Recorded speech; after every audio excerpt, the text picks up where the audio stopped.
Ok, ok. Ah, pero ¿cómo se escucha la voz del intérprete?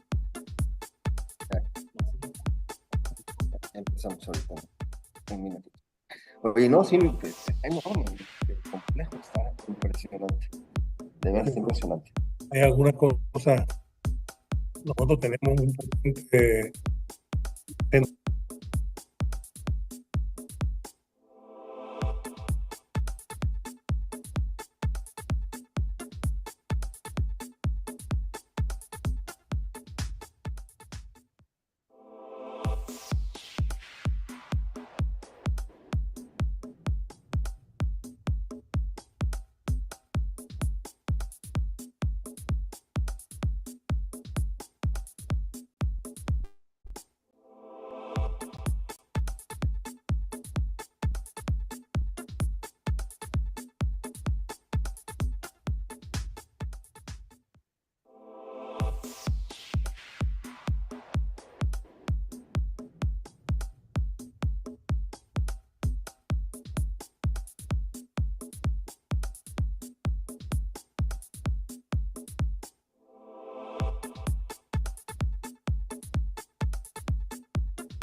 Palabra de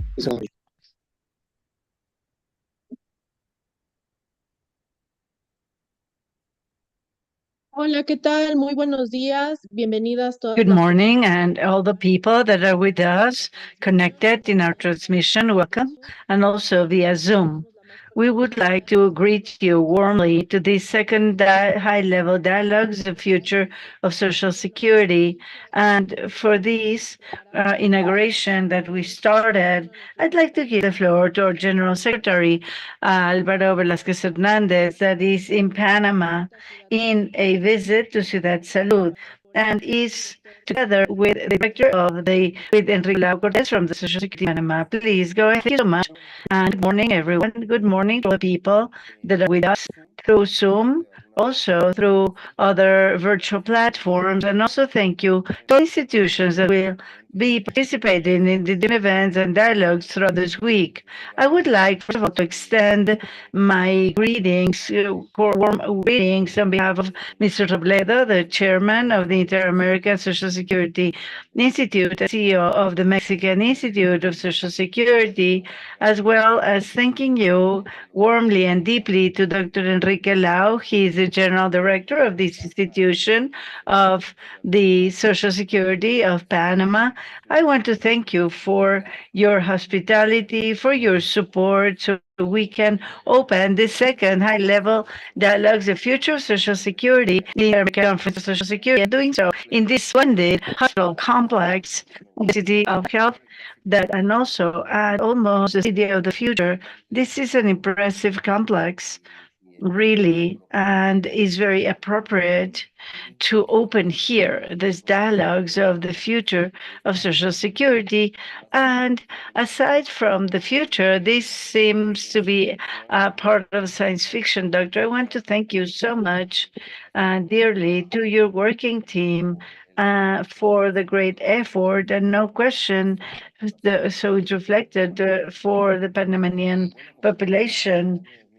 And the year 2021 has carried out the main dialogues that were the response of unprecedented challenges in social security due to the pandemic because of COVID-19. This was a sanitary crisis that again talked to us about the important multilateralism, efficient and goodwills from the planet and the American hemisphere, the international conference and multilateralism before they have an answer and before of that problem. We are starting with this initiative. We're very happy with the second edition with the topic of the future of Social Security. And we're very happy in a crucial moment where we foresee a complex environment, multidimensional environment.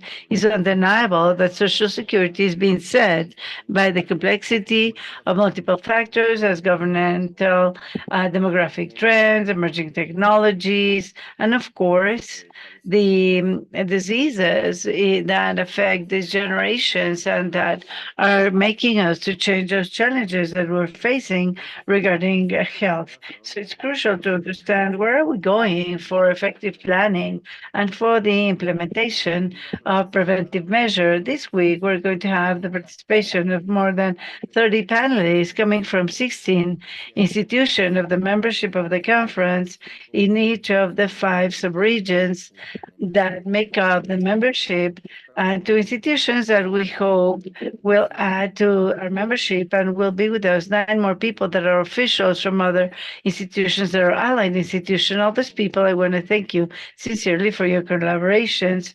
And the program is going to be enriching, talks about many events that are going to explore the themes related to digital transformation in health services, portability of right, labor inclusion of people with disability, the regional integration and the implication in social security and financial sustainability, health and labor, professional risk, as well as topics related to social security.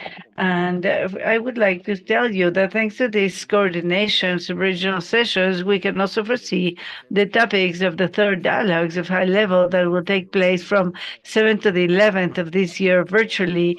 And I want to invite you to participate in these important dialogues with the topics that have to do with digital health, reforms in the artificial intelligence and its connection with health services and financing on the social security system. And I also like to take advantage and invite I'm the host, but I would like to invite you to get to know this Ciudad de Salud complex. It's a true example of the future management of the attention to health of the populations that require social security. With nothing further, I'd like to give the floor to Enrique Lau Cortez to continue with the opening address and wishing you a very successful week with great dialogues. Thank you so much, Alvaro, and good morning, everyone, all those that are here in Mexico and all those that are connected to this event that is so promising.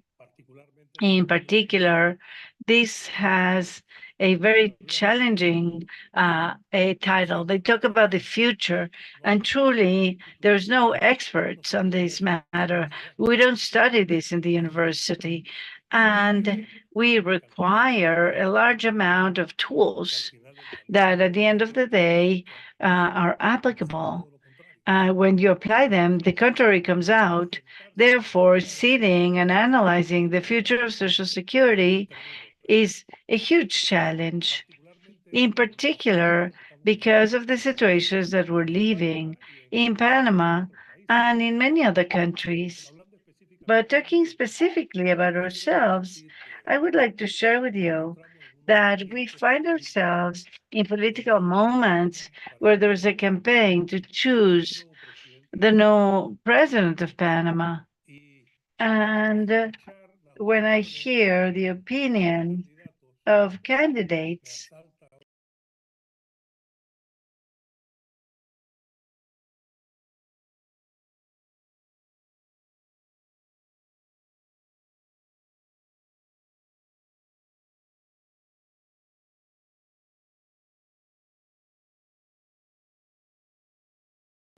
Uh, I have a huge uncertainty that arises because I see that the campaign teams need to get to know better what Social Security is all about, not only in Panama, but internationally likewise. And financial sustainability of Social Security institutes, according to me, are a crucial point.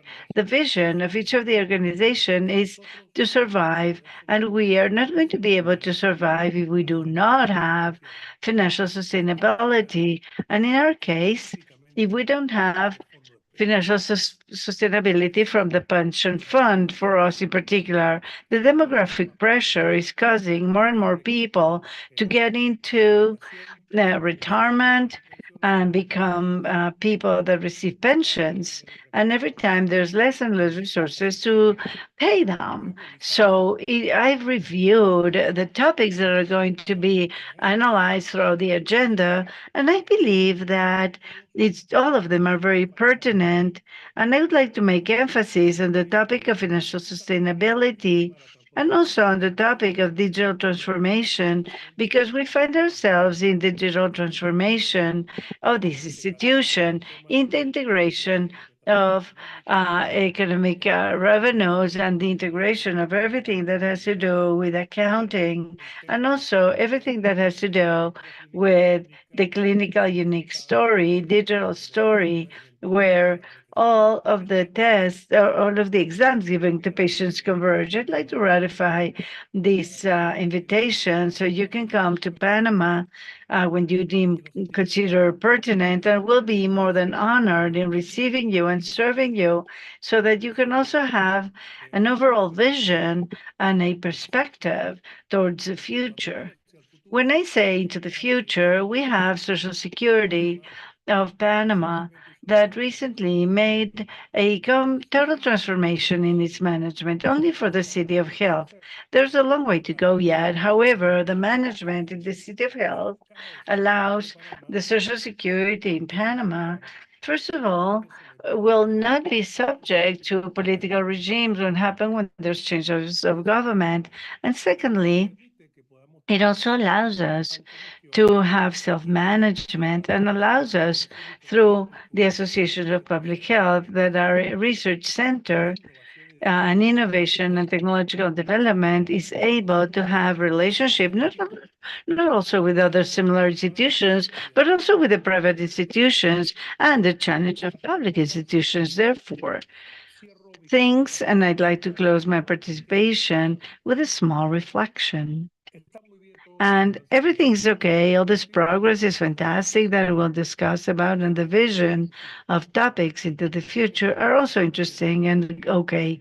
But the most important challenge is the transformation of human resources that work in these institutions. As the human resources are able to empower themselves, and they empower the role they have to play, the trust they receive on behalf of the insured parties, that's how we'll be able to have a more satisfied population with resources and attention that we're providing to them. Therefore, I feel highly honored of being here with you this morning, sharing this table with Alvaro in the opening address of this event that I believe is going to be very advantageous, will allow us to have light into the future. I don't think all the solutions will come out of it. At least will be the first step towards a series of encounters and meetings that will help us best define a map, a clear map to solve the needs that our institutions have. Congratulations to everyone. I wish you the very best. And I'm at your service for whatever we can help you with. Thank you so much.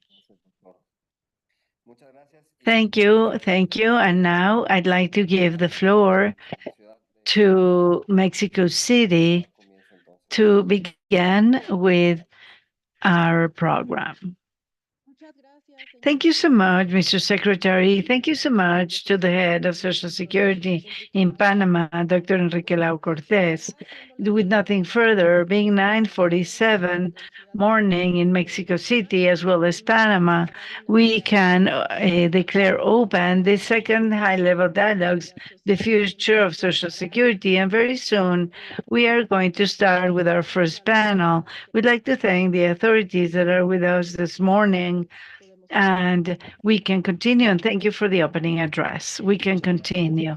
Thank you so much, board member, secretary, advisor. Before we start with the first panel, that is going to be in charge of system administrative system, Maria Teresa Gonzalez and myself will be projecting a small presentation relative to who are these bodies of the conference that make up this event, so that the public in general that's with us, as well as the recent affiliates, are familiarized with the structure and operation of the conference. So please go ahead.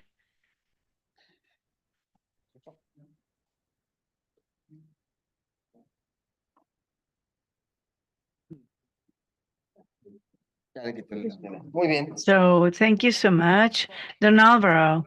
Yes, go ahead. Thank you for everything. I'm so impressed, and it was worth. Welcome. Welcome to Panama. When are you leaving? I'm leaving tomorrow. I have a presentation also in the Inter-American Human Rights organization and the system of care. Therefore, specifically, Argentina did some. So they're going to present their presentation in the conference. So we have this agenda, and this is a topic that's also important to talk about. How can we address the system it should be from Social Security?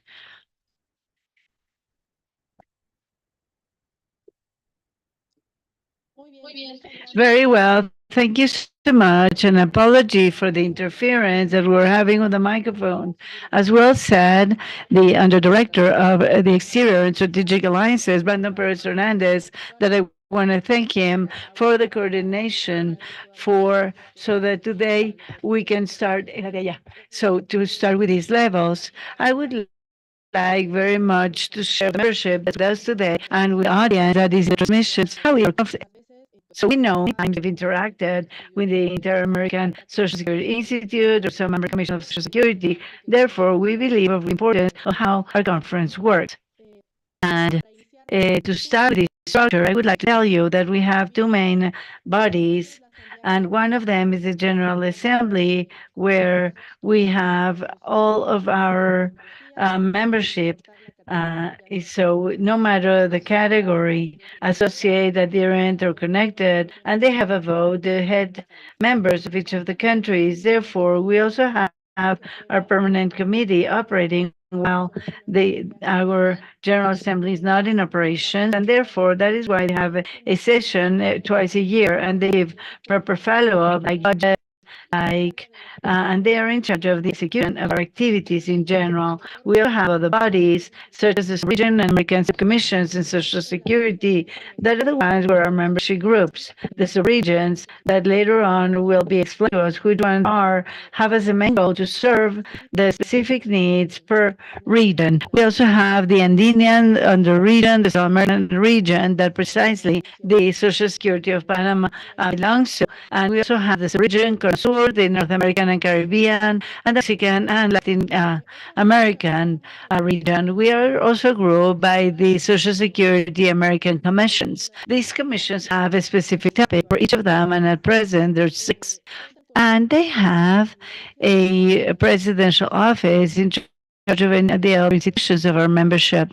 And in them, in these commissions, we have 6 institutions in each of them. And therefore, it is very enriching to have this discussion around these bodies, but in particular, the topics that they address.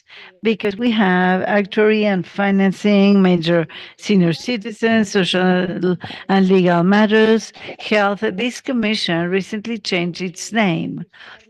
to adjust it more to its activities and more to have to be closer to people and the topics they read. The Commission of Organization and Administrative Systems and the Commission of Risks. And so we also have our body that is the, thank you. We also have the body that's in charge of managing and coordinating the general activities of the conference that is the General Ministry headed by Alvaro Velázquez Hernandez, and is also in charge of the compliance of norms exercising the budget and administrative matters, as well as the representation of our press chairman.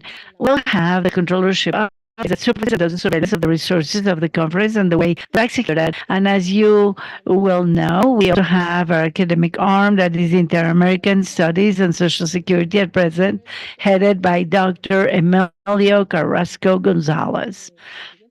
Next, please. In these second dialogues, high-level dialogues, we'll have also 3 out of our 4 commissions, and we have the Actuary and Financing Commission will participate on Friday. Next, we're going to have a panel headed by the chairman of the American Organization and Administrative Systems Commission. We'll have the participation, a collaborative participation on work risk and the Well-being and Health Commission. Also, Brandon will talk to us about an interesting congress that is going to be heading the American Commission of Risks in May that we expect you to be able to be with us.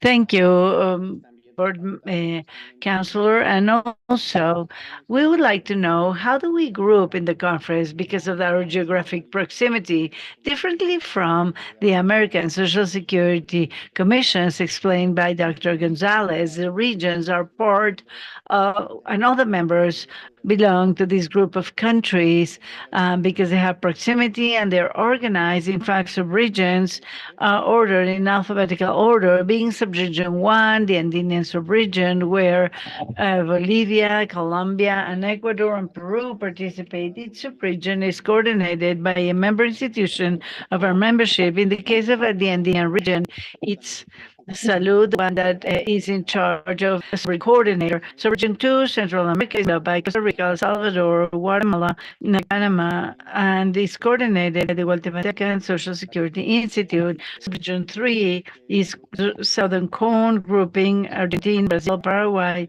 and Uruguay, and is coordinated by the Ministry of Social Security in Brazil. So Region 4, North America and the Caribbean, is made up by member institutions of the Caribbean, English-speaking, and is coordinated by the Social Security Board and Anguilla. And finally, we have Subregion 5, Mexico and the Latin Caribbean, integrated by Cuba, Haiti, Mexico, and Dominican Republic, coordinated present by the Ministry of Work and Social Security of Cuba.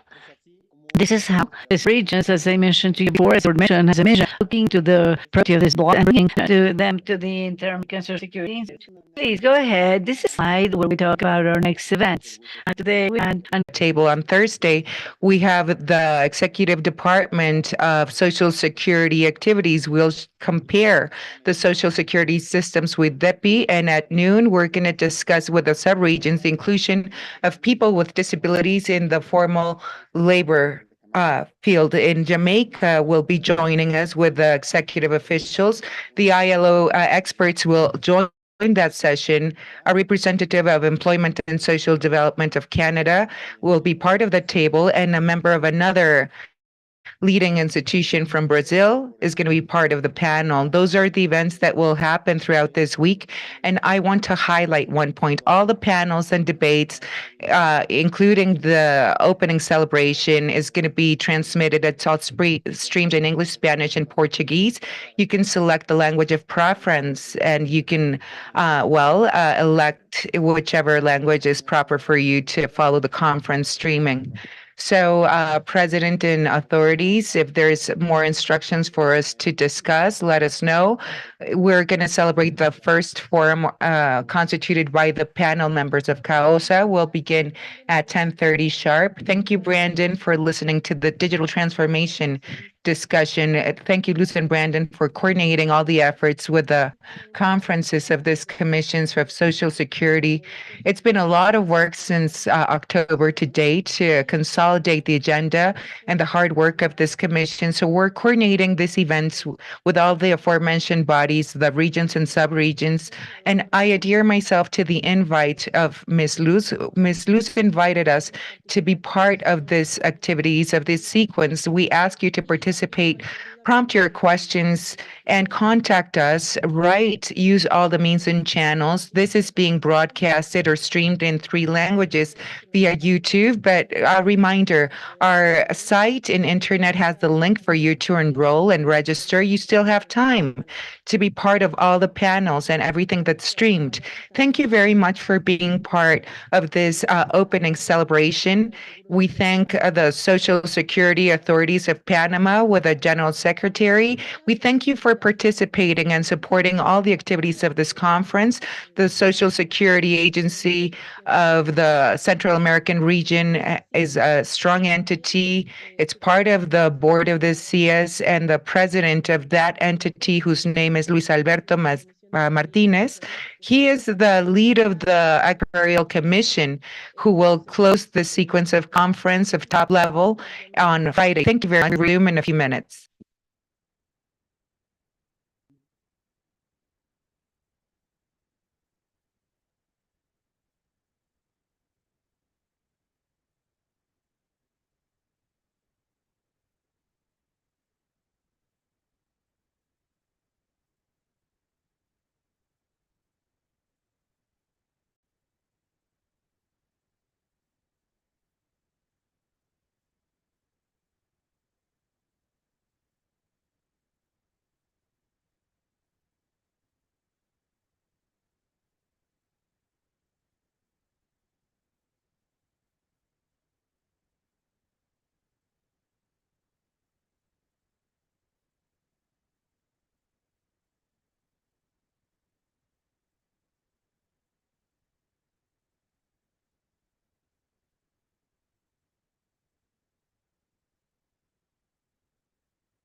Buenos días nuevamente. Vamos a Good dar morning. Once again, we're going to begin with our first panel, the digital transformation and the administration or management or digital transformation amidst the use of different services. That's part of what the commission will discuss in the admin systems.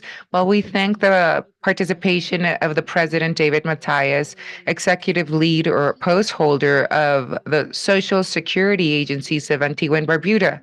Now, the floor is open for Ms. Luz Angela Cardona. She is coordinating the examiners of the commission experts on Social Security.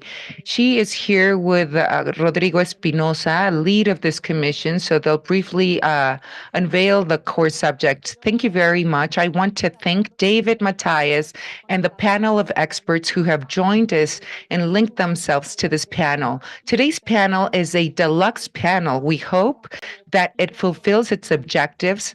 We want to understand which are the necessary conditions to properly implement new technologies to administrate our health services. The floor is open for the president of CAOSA of this commission, Mr. David Matthias. Thank you very much, sir, for moderating the panel. It's always an honor and a pleasure to have you join this panel.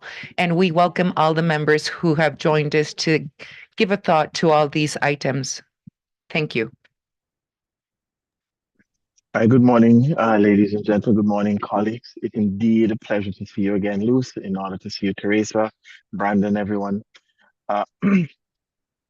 We welcome again all to the second edition of the high-level dialogues on the future of Social Security. On this occasion, and as acting as the president of the Inter-American Commission on Organization Administrative Systems, CAOSA, I do have the privilege of introducing a panel of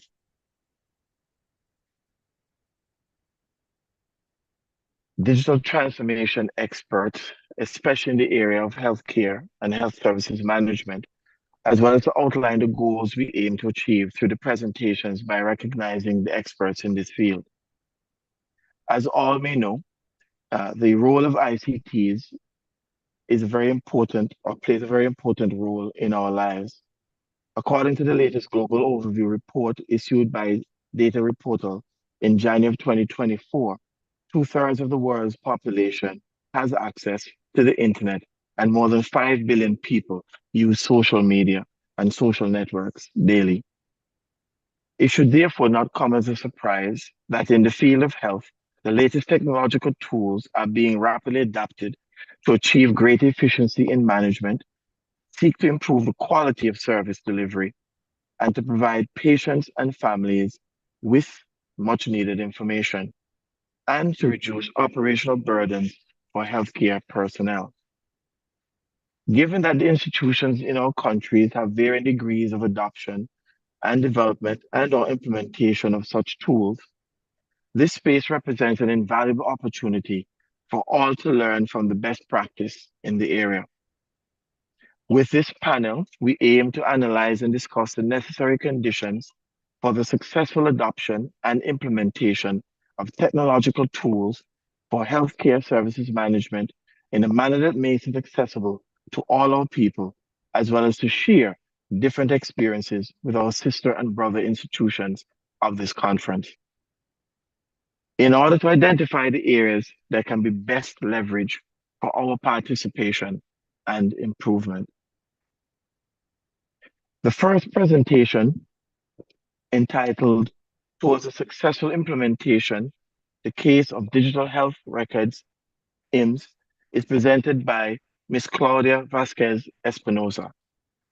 Ms. Espinosa holds a degree in cybernetics and computer systems engineering from the Salle University, a master's degree in data management from the University of Barcelona, and in business administration from the University of Anagua, and has extensive experience in information technology governance, data analytics, business processes, and project management. She currently serves as Director of Innovation and Technological Development at the Mexican Institute of Social Security. In addition, is serving as Vice President of our very own CAOSA. Please, Claudia, go ahead.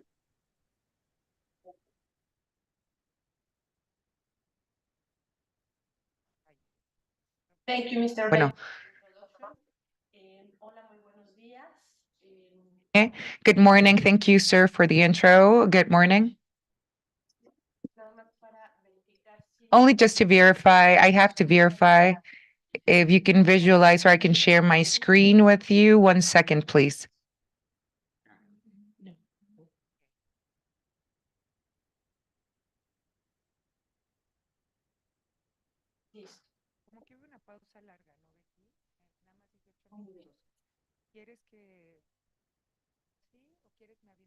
Well, as I was saying, it's a pleasure and an honor for me to be with you throughout this morning session to share this project, this initiative that we've been working on in the Mexican Social Security Institute, EAMS, because we have this case of reference that's a clinical file. I want to share now with you some relevant objective data that will enable us to give you the context of what we are doing in the Mexican Institute on Social Security. Our initial announcement leads me to mention that EAMS is an institution that celebrated 80 years of existence. This celebration happened last year. We provide services to 31.1 million members, 42 million beneficiaries at EAMS, and we have in our roster, in our registry, 1.5 million employers registered. This is all translated into what impacts the healthcare services. We provide 112 million appointments, 2.8 million hospitalizations, 18.2 million urgent cases, 1.4 million surgeries are executed, 366,000 births take place at EAMS. And this data is something that we've obtained at the end of year 2023. These are the benefits that we offer, Social Security benefits. We have 4.4 million pensions paid, 12.8 million disabilities paid, 181,000 of our kids are being taken care of in our daycare centers. Apart from these numbers, we have the coverage of Social Security and social services. Our institute has daycare services, holiday services, theaters, venues, stores, and other sub-agencies. This gives you a map of the dimension and the complexity of the services that are offered by the Mexican Social Security Institute. Well, this is the digital ecosystem used in the healthcare discipline. This is the umbrella of the ecosystem that gives life to our clinical patients file. It's the electronic file. You see, we have objectives that are going to be discussed at this table. We have at the center the 360 degree vision of our members or beneficiaries. This we want to improve the services being offered. There's medical services, healthcare services being offered.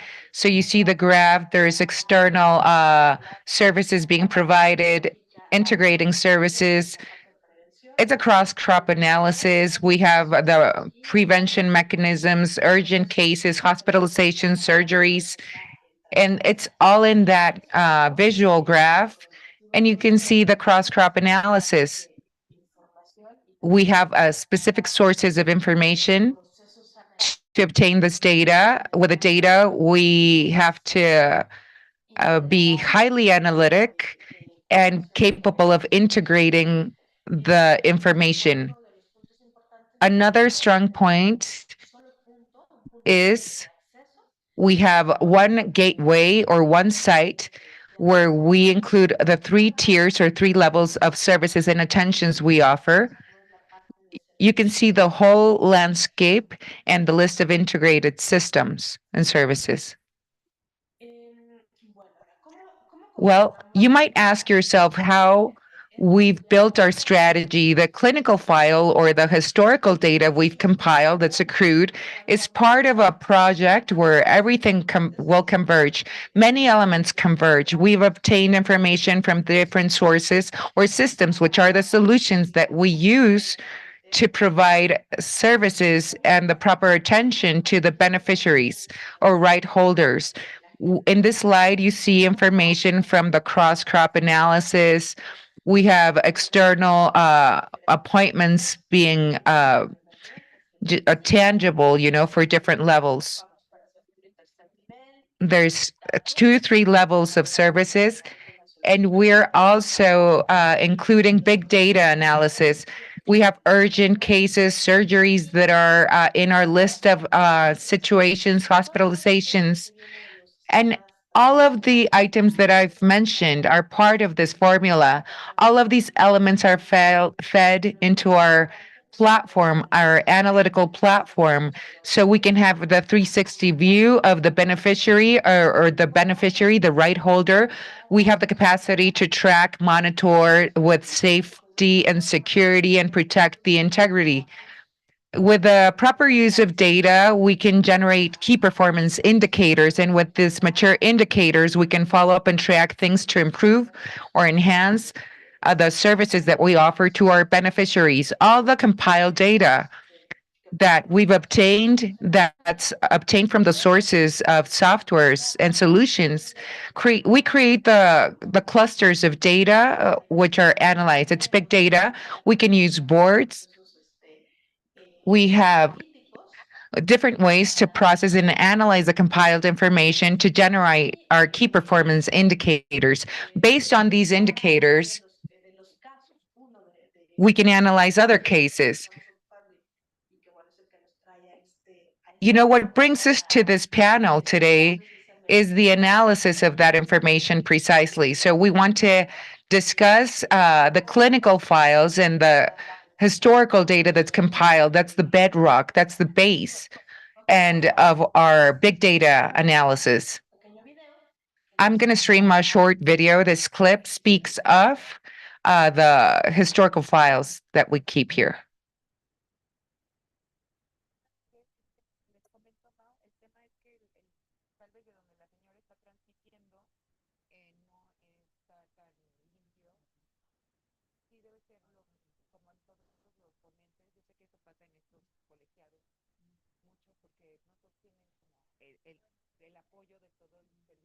Maestra Claudia, una disculpa, Claudia, ma'am, the audio or if your video is something that we can't hear, it cannot be streamed. Pardon. Just give me a second, please. Thank you.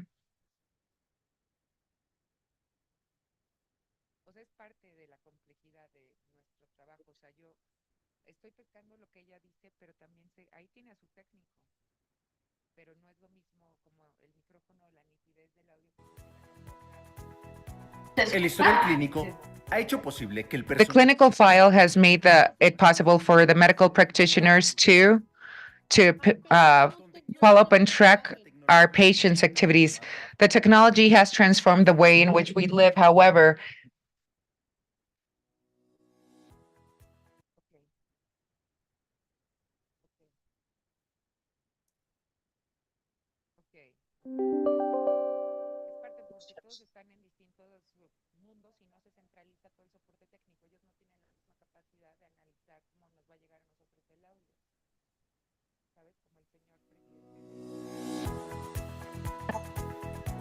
el historial clínico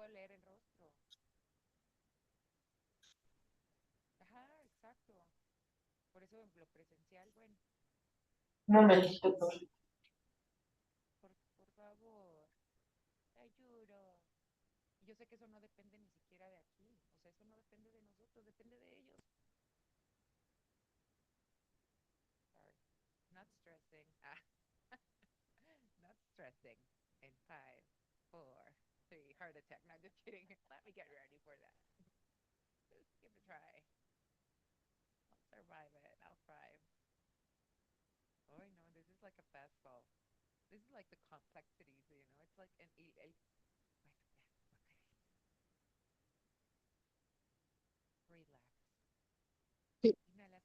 No se preocupe, maestra. Aquí Ma'am, estamos. pardon, don't worry. We're waiting. We need to verify.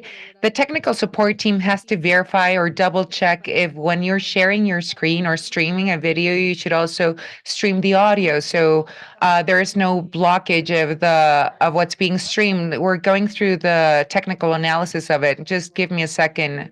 We apologize. Let me try once again.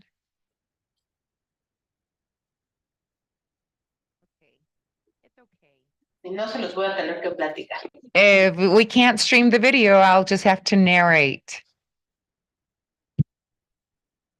Claro que sí, como usted guste. Okay, ma'am. Your call. Okay, ma'am. So let's give it a second try.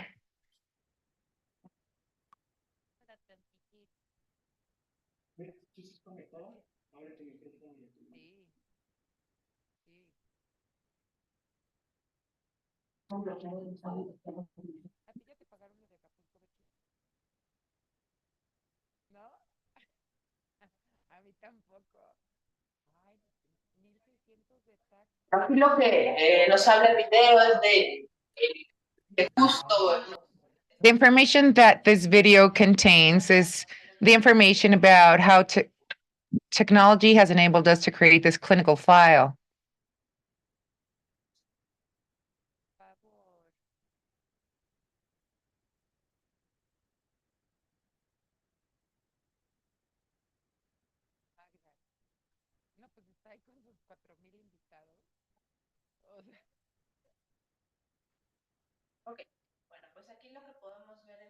What we can see here in the clinical file is a sequence of data that you can see, as I've told you, with the different levels of services or attention that's offered. Here, you can see in that site, in that information, you can inquire and question what's happening with a field of technical medical notes, this other field of objective data, and the clinical file that's detailed. It's a major scrutiny.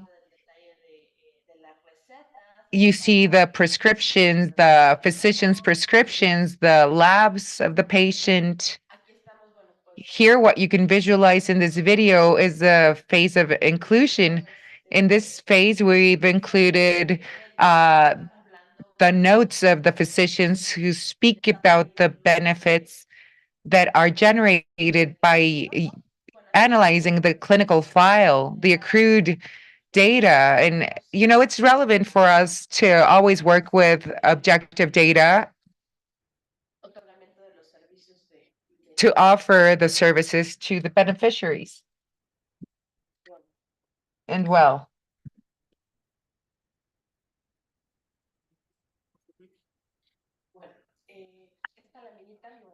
in this slide, we have succinct information in this slide about the clinical data that's accrued. It's the history in the file that's compiled. It's the medical information of the patient and the 3 levels of attention. The patient's history leads us to know where he or she received the proper services in the northern region of the country, in the southern region of the country. With this file, we preserved or archived this file for 8 years. This patient is a patient that has recurrent visits to the physician. We can see in the accrued information if the patient received any service in any entity of this country, which is a republic. So we can visualize the information. We can see the lab tests, the results, the diagnostic data, what was prescribed or what was, and it's stored for 7, 8 years, and we can have it all in the archives. And all the clinical information in this case is correlated to the core. So the clinical file is the backbone of the digital ecosystem in the healthcare field. So it's part of that graph umbrella that's applied to all the broad spectrum. The medical services are multifaceted, and we work with digital data or data analytics. So this leads us to focus or centralize the access to the information, which is the source. So this had been a dream of our physicians or first responders many, many years ago, and it's finally a tangible, it's material, because with the clinical file simply leads us to improve. We integrate the information, we can visualize the information that's accrued in the digital file. So we can inquire and see the file, see what was offered to the patient, how many times the person was part or received any service as reference. So that's information that we can analyze, that our physicians can study. And this clinical file helps the parties involved to be thoroughly informed. We avoid working double. We avoid duplicating efforts. We don't need to prescribe a patient the same lab tests, for example. We can see the results, and the results are open, or that they can be accessed by the specific physician that's providing a treatment to the counterpart, which is the patient, or who is, and to follow up and track the patient's appointments. You think about the time element in the whole process. You can visualize in the graph the evolution of it all. First, there was a phase of deployment or kickoff that happened in February 2022. The kickoff of this implementation led us to the next phase, and to work in all our levels, in all the tiers of our network. So we have implemented this platform or solution and analyze the content daily. Here you have all the numbers. Just to recap, to summarize, we have 700,000 doctor appointments, and in 2023, we gave our beneficiaries 3.7 million patients appointments. And in February, we've improved the numbers, of patients' visits to the physicians because of their appointments. We had 900,000 appointments in 2024. In January and February, we have 5.4 million appointments, and this is relevant, important data. This is all of the clinical historical data is used at first level. That's the percentage. It's the 84.7%. That's what we've achieved. In this other slide, you see relevant information. This is a solution or a software that was developed, and it's possible to work on its scalability. And at the end of this month, we have the steps to follow. We will continue working on integrating more information, like of the patient, surgeries, hospitalizations of the patient, to analyze the historical data and broaden our understanding of what's centralized in the system, which gives us the possibility to analyze and visualize the 360-degree view. This was a short clip of the explanation of what we've done with a clinical file of the patient at IMSS with our Social Security authorities. Thank you for enabling me to participate in this panel, ladies and gentlemen.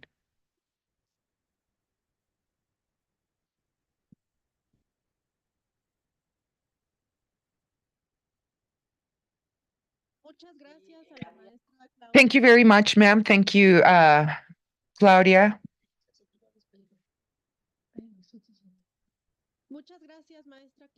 Thank you very much, ma'am. Thank you, Claudia, for your contribution. We had been contacting your team, and if you want, you can submit that clip to us, that video, and we can stream it from our venue, from our authorities or the entity. So all our members can enhance their knowledge with your videos. At the end of your panel and your participation, we're going to have a phase of Q&As, questions that deserve an answer. Thank you, Mr. Matias. The floor is yours, sir. All right, thank you, Claudia. Very, very informative presentation. Now let us hear the presentation titled Innovating Generative AI Solutions for Chronic Health Conditions, Overcoming Inequalities by Dr. Laura Robinson, Dr. Michael Johnston, and Dr. Jeremy Schultz. Dr. Laura Robinson is a professor in the Department of Sociology at Santa Clara University. She's earned her PhD from UCLA, where she held a Mellon Fellowship in Latin American Studies and received a Bourse d'École Normale Supérieure, in addition to holding a postdoctoral fellowship on John D. and Catherine MacArthur Foundation founded project at the University of California, Annenberg Center, and she's serving as a visiting assistant professor at Cornell University and a faculty associate at the Harvard Berkman Klein Center for Internet and Society. Dr. Michael Johnston is developing generative AI solutions that empower people to overcome asthma. He's earned a Master's of Public Health in Biostatistics and a PhD in Sociology, focusing on quantitative methods and networks. As a health researcher at the UCLA School of Medicine, Dr. Johnson published many articles related to person-centered care for chronic conditions. Then, as a data scientist in the health insurance industry, Dr. Johnson has specialized in improving the quality of care for people with chronic conditions. Jeremy Schultz is a senior researcher at the Institute of Study of Societal Issues at the University of California, Berkeley. He currently research focuses on digital inequality and work and wealth among economic elites. He's also done research and published in several other areas, including digital sociology, sociological theory, qualitative research methods, work and family, and consumption. His article, Zoning the Evening, won the Shields-Coleman Award from the ASA Theory section. Since earning his PhD at UC Berkeley, he has held an NSF-funded postdoctoral fellowship at Cornell University. Please proceed, Doctors Robinson, Johnson, and Schultz. Hi, thank you so much for having us today. We are absolutely delighted to be here. I'm going to go to screen share, and I'm hoping that all of you will be able to see our screen in just one moment.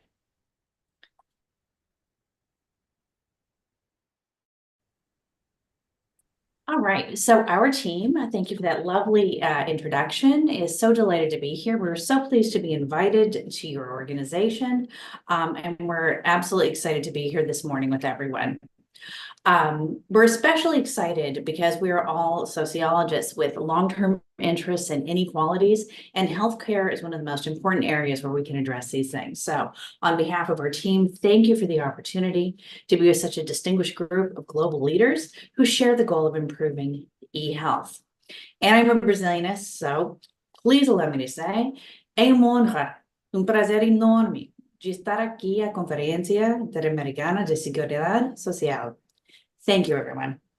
So, a quick overview of what we're going to present today. I'm going to start and speak about e-health and digital inclusion with special attention to low socioeconomically disadvantaged and rural populations. I'm going to talk about several solutions, including Starlink, Ting Mobile, and Solar Air. My colleague, Dr. Johnson, will then be talking about tech tools for health management with the case of Nuvo Air. And finally, our colleague Jeremy Schultz will be concluding our presentation with patients as prosumers and future directions in e-health. Now, we all know there are so many things that have happened post-COVID that provide tremendous benefits to those who have access to resources. But digital inclusion still affects low SES and rural populations, even in advanced economies such as the United States. People often talk about the digital divide, but it's actually a complex set of problems and social inequalities. There's access to the actual network, access to devices, access to software, access to the skill to use those devices and software, and then a whole host of literacies to be able to find information, evaluate it, and deploy it effectively. So even though we know e-health for the resource has been phenomenal post-COVID-19, we know that unlike old school, you'd see your doctor every couple months, you may have some winter when you're not having symptoms. We now know with these new urgent tools, your doctor can be on screen with you in a matter of seconds, 24/7. There's heightened communication, heightened monitoring for chronic care, blood pressure, blood sugar, and a host of other things. And we also know this is most important in acute cases so that physicians can preemptively contact patients when the need is greatest. But as we also know, there's still significant challenges for so much of the world's population. And if we truly want to democratize e-health, we need to pay attention to rurality, income, education, age, race and ethnicity, disability, and a host of other factors. Inequalities in e-health require high bandwidth access to the internet. And this might not seem entirely clear because so many of us already enjoy it in our homes. But many of us, I didn't know this till I looked it up for this presentation. It takes 20 megabytes per second for video conferencing. So it's not just having the internet, but it's having bandwidth that allows for communication. And so what we see are the challenges are along continuum in access and adoption. And as I just indicated, you have to have quality infrastructure, you have to have the ability to pay for that network access. Other financial costs or devices cost as much as meals for a family for an entire month or two. There's also the software and so many fee models and subscriptions, and again, skills and literacies to use them effectively.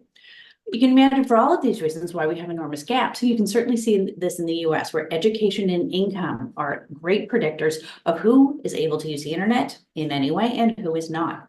This is also true for broadband rurality in the US, where you can see rurality is a significant predictor. When we take these different forms of disadvantage together, we can see that 44% of lower income adults simply don't have access to broadband services. We know that rural populations are more likely to be low SES. They don't have access to built infrastructure. They don't have access to cell towers, broadband lines, etc. Transportation can be prohibited, and they're already medical deserts with ratio of doctors to patients extraordinarily low numbers, and access to centers and clinics managed chronic illness similarly low numbers. And this is a trend in worldwide, as you know, from A4A1 in their study of the urban rural connectivity gap among 9 least developed countries.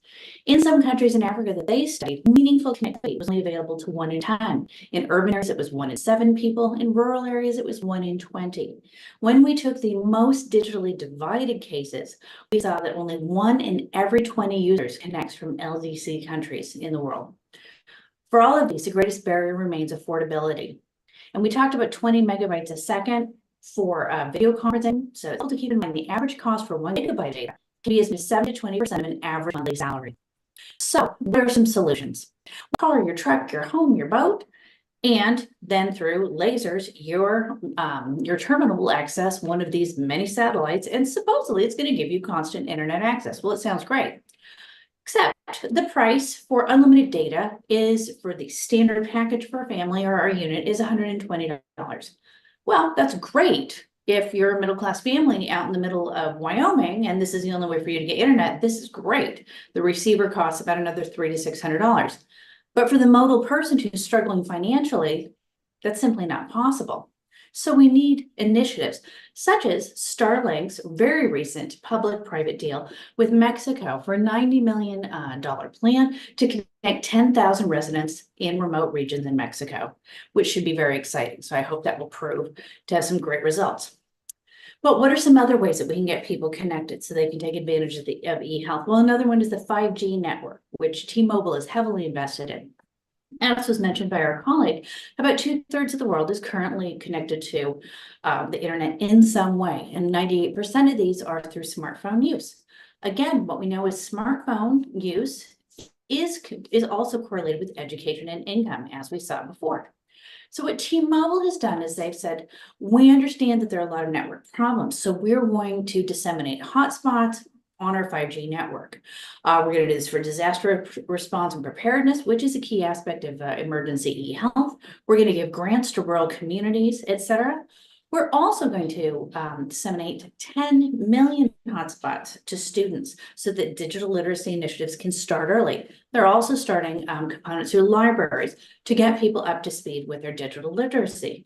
Now, it's this combination of packages, not simply providing network access, that meets all the points pointed out to by Avero, which is we need devices and software, but also digital literacies and health literacies. Because not just knowing what to do with your digital tools is enough. We also have to give people the confidence to how to read these portals, these screens, and this information. One last thought. So far, I've talked primarily about access to the internet, but I think there are very important partnerships to be had connecting devices using frugal technology to digital connection. And I was honored a few years ago to send a team of students to Solar Air in Brazil. And Solar Air provides very low-cost hearing aids that recharge using the sun, and it is entirely community-driven, so that the community of users and workers who are creating these hearing aids are actually hearing impaired themselves. So I think social entrepreneurship driven by frugal technology is something that we really need to consider, as well as these corporate partnerships. I'm now going to turn the floor over to my colleague, Michael Johnston. Laura, thank you. Yes, I echo your sentiments and absolutely delighted to be here and speak about some of the tech tools that I'm seeing in the private sector in the United States. Here is Novo Air's the case study. Laura, next slide, please. So they're offering the next generation of cardiopulmonary care. Next slide.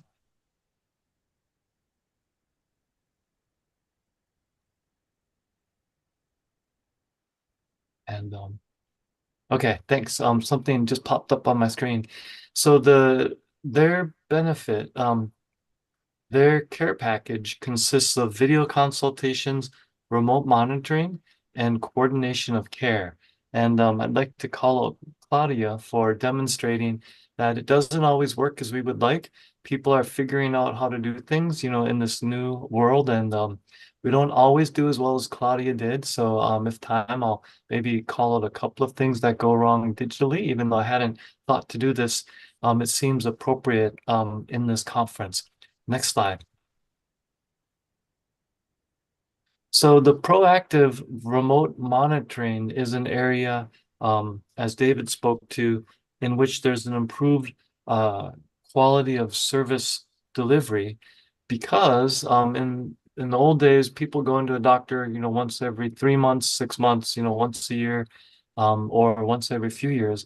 And with the remote monitoring, there's more accountability. People are seeing results that they need to make behavioral changes on a weekly basis rather than a yearly basis. And here, there are some of the tools shown that are used in remote monitoring for lung capacity, spirometers, pulse oximeters, etc.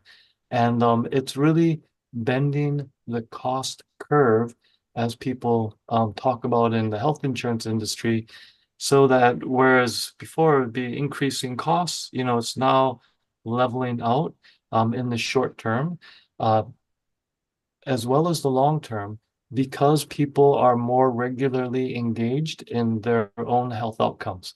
Next slide. So one of the things that private companies had to do is demonstrate that these remote tools, that they work. There is a sense that, when we're in the laboratory with the clinicians, that's much higher quality. And in some cases it is, but there are also cases where it works, just as well at home. And one of them is laboratory spirometry, which is used to measure lung function. And so Novo Air published this article here to show it's just as good at home, where the person does it themselves, as it is in the laboratory when the professional is measuring the lung function. Next slide. Another great step forward with the virtual model is the coordinated care. So patients are scheduling regular meetings with health coaches on demand. The patients can reach out, phone calls, text messages, video chats.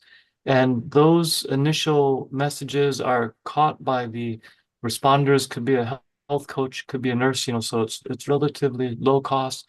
People have a rapport, and they can assess, is this something that, I can handle on my own? Or, is this something's wrong? Something's wrong. I got to get the the pulmonologist, the cardiologist involved immediately. And they've got that back door that they can immediately access. So there's, more of a sense of, we can get the specialists involved very quickly through these virtual networks. The specialists, in addition to being working with the health coach, the nurse, they will have all of the metrics that the health coach and nurse have been following over time. So they're able to talk through very quickly in the back end what's happening, and then connect the patient and, really sort through complex care issues that in person happen once a year cannot go that well because of a lack of rapport. In the virtual setting, surprisingly, we have more of a rapport because the patients are meeting with the health coaches so regularly. Next slide. And there's a lot of talk about the payment model. There is more engagement, and so that costs more money. And there's been a lot of research on this. Virta in diabetes has done the best, in my opinion. NovoCare has some on their website as well. That because long term we're lowering the costs, because we're reducing the emergency room visits, we're reducing disease progression, and a number of other things, especially the usage of pharmacologic approaches as we substitute in behavioral changes, that the payment models is working out with a very good value proposition. Okay, Laura, next. So here I wanted to call out that we've got the state-of-the-art digital technology I was just going over, and a lot of companies are looking to incrementally improve this. I just finished reading a little bit ago this book here, Right Kind of Wrong, by a Harvard professor who is #1 in the world for speaking about the right way to fail. It's called Right Kind of Wrong. And she talks about, making small experiments, when we figure out a solution, like Claudia was so adept at, like saying like, oh, the video's not working as I expected, so I'll play the video, but narrate it, capturing the lessons and implementing those. We're going forward with that. And one of the things that we're doing is we're looking to develop and improve the predictive algorithms. And we're also, on that basis, looking to improve the personalized medicine. So I think that my 6 minutes is up. Laura, thank you so much for this time. It's been a joy to be with all of you. Okay, so I'm going to conclude our presentation with a very short discussion of a different way of looking at e-health or digital health. And it should come naturally out of what Dr. Johnston just spoke about, which is that patients who are engaged with these e-health networks and companies are essentially what we would call in sociology acting as prosumers. And so I mean by prosumer, I am referring to a concept that was introduced in 1980, all the way back before the internet, by the futurist Alvin Toffler. And when he wrote about it, it sort of it was dormant for a few years, but then George Ritzer, an American sociologist, picked it up in the late 1990s and started writing about it in relation to food consumption. But in fact, it applies very well to digital healthcare in particular, because the fundamental idea is that the patient will be assisting their own medical providers in producing data, tracking their condition, implementing medical interventions. And so there's in fact a partnership between the patient and the providers that wouldn't have existed before. So it's in opposition to a one-directional model of medicine where the patient's just a body and the providers do their thing. And this seems to be aligned with the internet in very basic ways. Manuel Castells wrote about immaterial prosumption in his book, The Rise of the Network Society, in the early 2000s.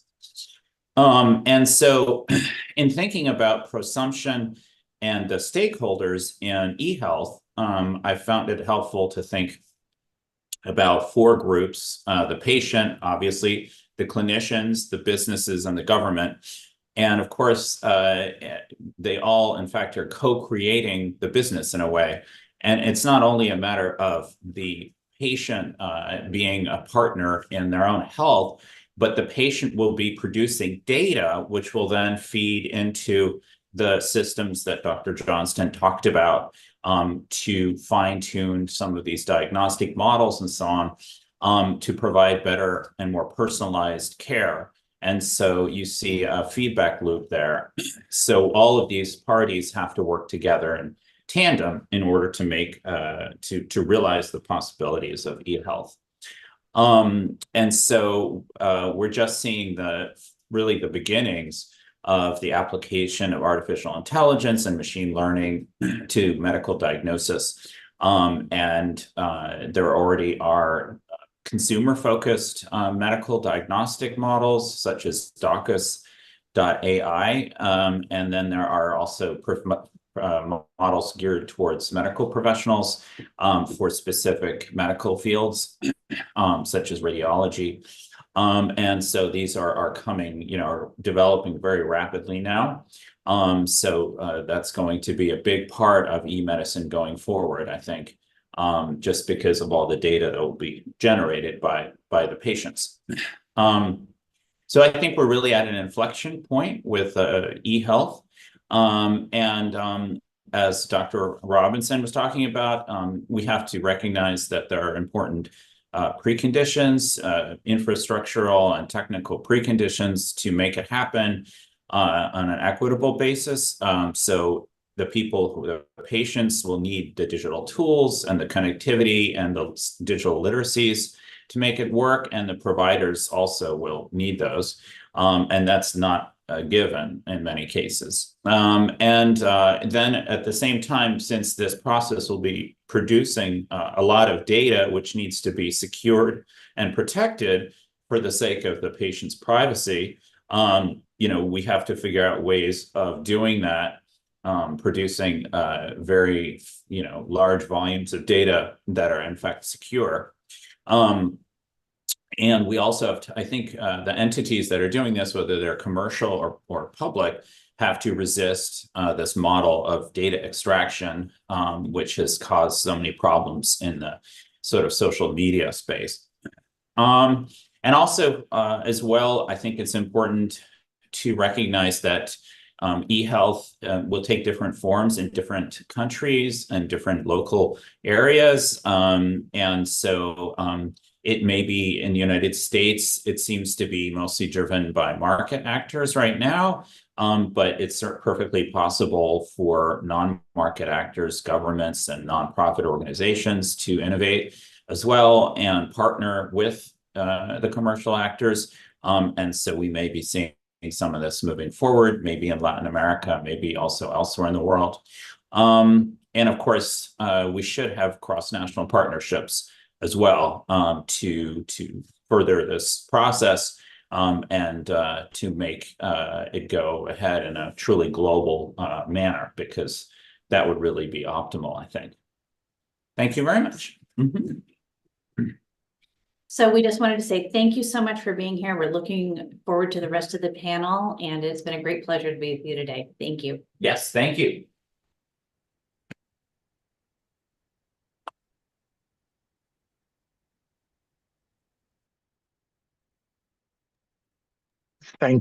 Muchísimas Thank you. gracias por su Thank you so participación. much for your participation. Mr. Matthias, please go ahead. Mr. My Matthias. apologies. Me disculpa. Yes, thank you very much, doctors. Muchísimas gracias, doctores. The next Y la presentation, siguiente which is the Social presentación, Security que Board, es the el Digital Consejo de Revolution, Seguridad Social y by la Dr. revolución del Magdalene Lewis mismo, Webster. tenemos Right? Dr. Lewis Webster is the Deputy Director of the Anguilla Social Security Board with over 30 years of experience in Social Security. She joined the Social Security Office as an internal auditor / board secretary in 1993.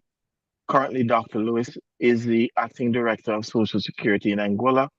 She earned her doctorate in business administration with the thesis, The Determinants of Social Security Compliance in Small Island Developing State, an analysis of Anguilla, and holds a Master's of Business Administration both from the University of West Indies, Caval Campus, Barbados, and a Bachelor of Science in Accounting with the University of Virgin Islands, St. Thomas. Please do give a listen to Dr. Lewis.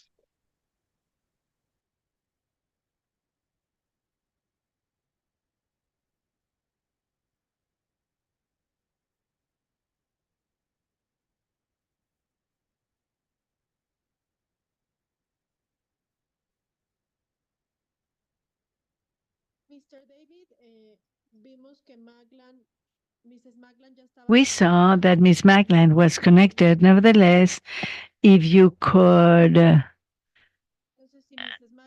is Miss Magland, if you hear us, can you confirm that you're connected? Because you don't appear on the screen and you did appear a little bit ago. Miss Magland?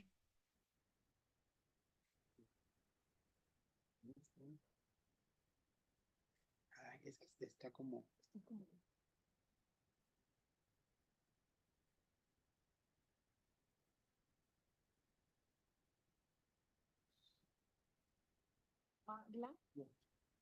Hola.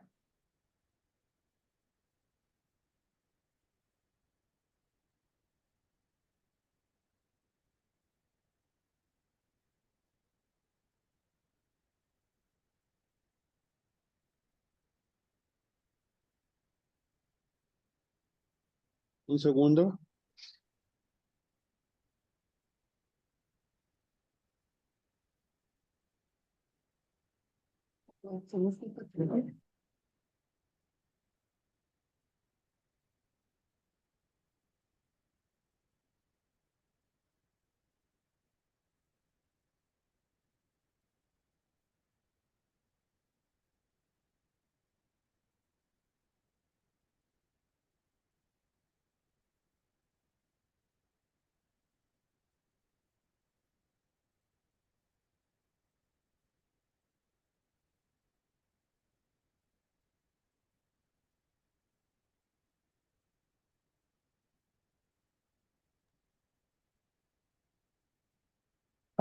Colleagues, I think in the interest of time, as I'm, oh, she's now Hello? back on.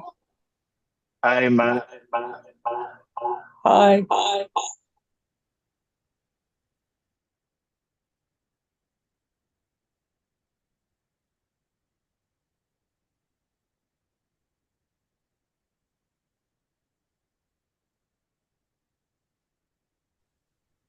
Hello. Ya la escuchamos, Mrs. Maglan. Miss Magland, we can hear you now. Okay, I need There's just a little bit of backfeed, but we can hear you. my presentation here.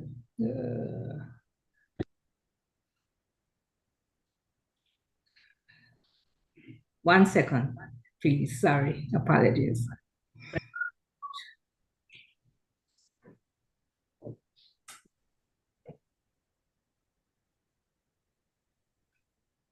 Good afternoon. I know I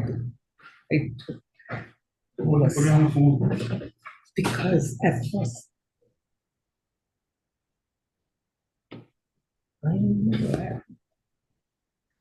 No sense. You still gotta use the computer to present. Hmm? Still gotta use this to Right, so I lost. So end this.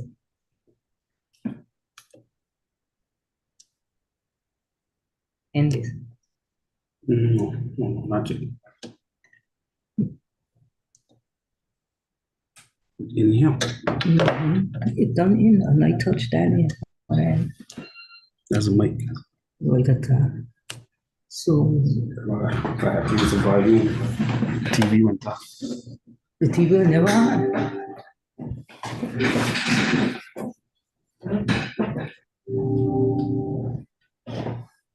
See, this ain't a customer of this. Then had some touch panel this afternoon. On this? On this, it was different.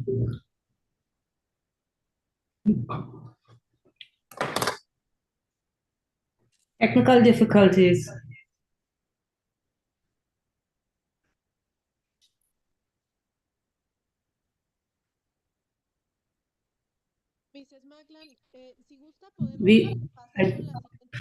Ms. Maglan, we can go with the next panelist while you solve your technical issues. There's no problem. We can go on with the next panelist and then come back to you if you agree. So you can solve your technical issues. No.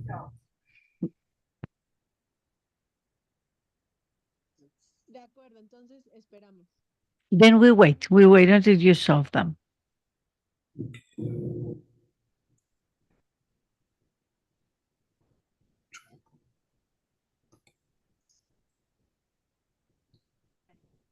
To show your screen.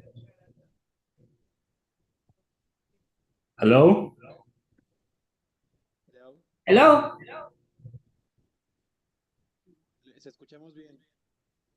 We can hear you well. Yes, can you make Miss Lewis a presenter so that we can share her PowerPoint?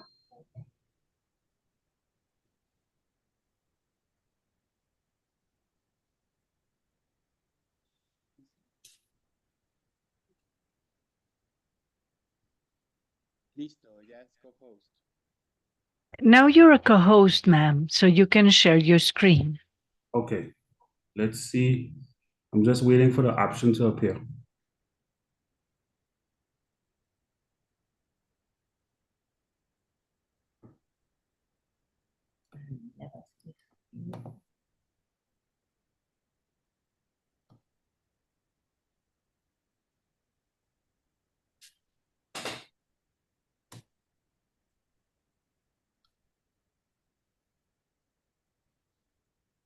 Join us panel. Yes.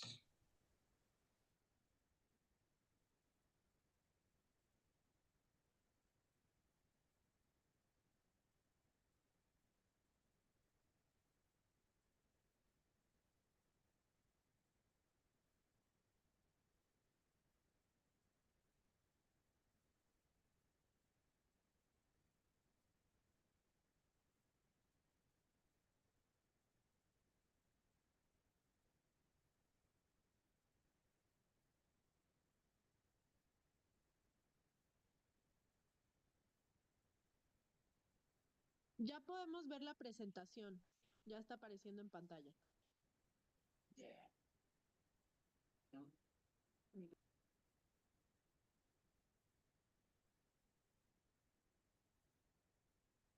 Now we can hear you. Now we can see your screen.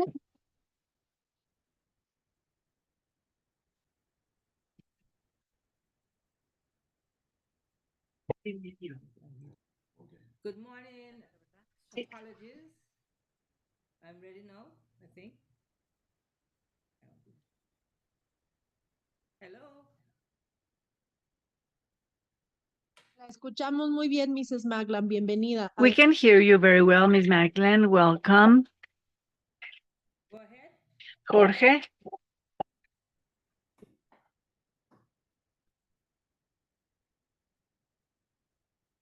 Start. Yes, please, go ahead. Yes, please, Ms. Maglan, go ahead. We can hear you very well. Good morning. Angular Social Security, a digital revolution. Social Security was established, the Angular Social Security Board was established under the Social Security Act in 1980. Our mission is to transform the quality of life in Anguilla by providing meaningful social security, community empowerment, and national impact initiatives. Our vision is that Anguilla has been transformed into a smart, resilient, diversified, healthy, green, and inclusive country with universal social security coverage and full employment, enabled by a customer-centric and technology-driven social security system. To date, we have over 10,000 insured persons and 900 plus long-term beneficiaries. The background for our digital revolution. After 40 years of Social Security and an administration system dated 30 plus years, it was time for transformation, a digital revolution. As part of the Social Security Board's Vision 2025, Several new initiatives were adopted, including the introduction of a new social insurance administration system, CS. Bearing Point Caribbean won the contract to implement the multi-benefit solution, MBS, including limited data migration services, and provide guidance on the transition, working with the SSB management and staff to ensure the project's success. The software platform supplied by Bearing Point Caribbean is the first of its kind in the English-speaking Caribbean. COVID-19 in early 2020 had its impact. The CS project was placed on hold for about 1 year due to the development and administration of an unemployment underemployment benefit. The digital revolution is here. Social Security's digital transformation. The need for change. Growing demands and expectations of the public. As societal needs evolve, there is an increasing demand for public services to be more responsive, accessible, and adaptable to meet the expectations of an ever-changing populace. Modernization to improve efficiency. The implementation of modernization initiatives, such as digital platforms and streamlined processes, is essential to enhance operational efficiency, reduce bureaucratic bottlenecks, and ensure a more agile and responsive public service. Enhance user experience for beneficiaries. By prioritizing user-centric design and accessibility features, the aim is to elevate the overall experience for beneficiaries, providing them with intuitive interfaces, personalized interactions, and efficient access to the services they require. The introduction to MBS.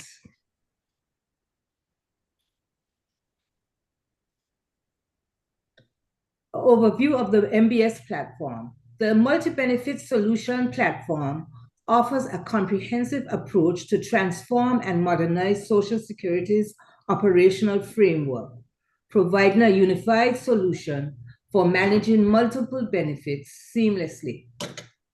Its features and capabilities. With its multi-benefit solution designation, the platform integrates advanced features and capabilities to efficiently handle diverse benefit types, offering a streamlined and user-friendly experience for both administrators and beneficiaries. Its role in Social Security's digital strategy. Integral to Social Security's digital strategy, the multi-benefit solution, MBS platform, strategically aligns with organizational objectives, leveraging technology to enhance efficiency, responsiveness, and the overall modernization of multifaceted benefits administration.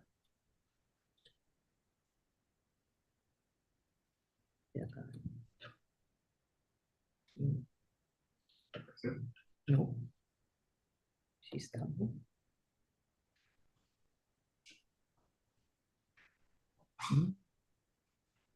Our new social insurance administration provides a modern customer portal,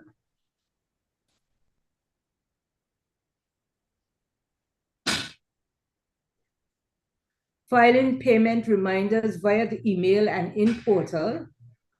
So you receive automated reminders to ensure that you avoid penalties.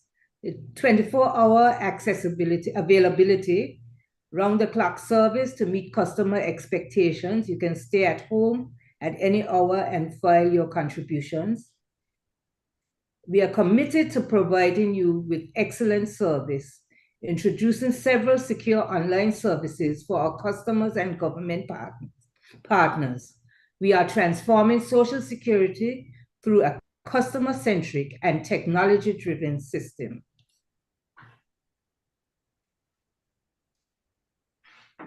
Introduction to the MBS platform.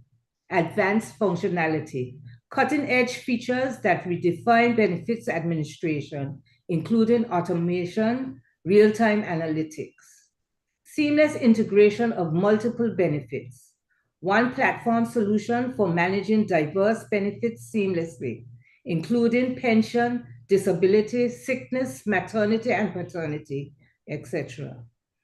User-friendly interfaces, intuitive design for both administrators and beneficiaries, features easy dashboard customization and ease of navigation. Comprehensive reporting, advanced performance reports and analysis charts for greater insight into day-to-day activity. Enhanced data management, robust data processing, ensuring accuracy and compliance. Adaptive technology, scalable architecture catering to evolving needs. A payment gateway, for example, the use of credit card processing or direct debit.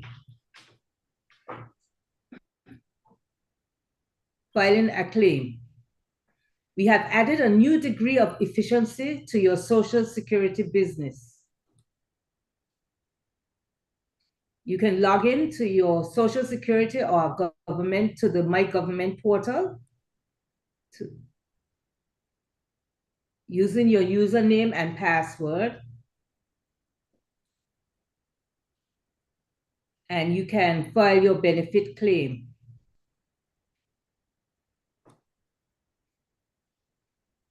Whether it's sickness, maternity, or some other benefit. You can then upload the information for your claim, including the information from your doctor, which is coded.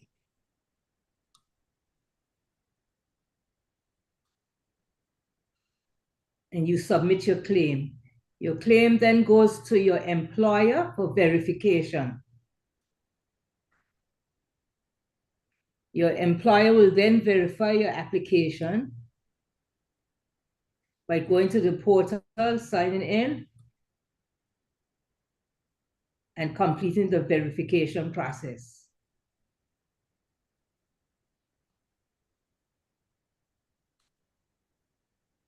Once the verification is complete, it will next go to the Social Security office, which will process your claim, and the employee will be notified every time the status of the claim changes.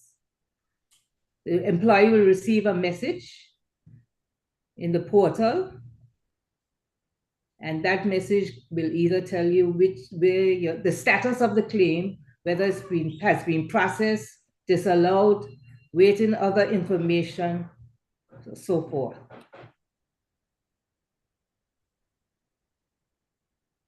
And then you can upload a new claim.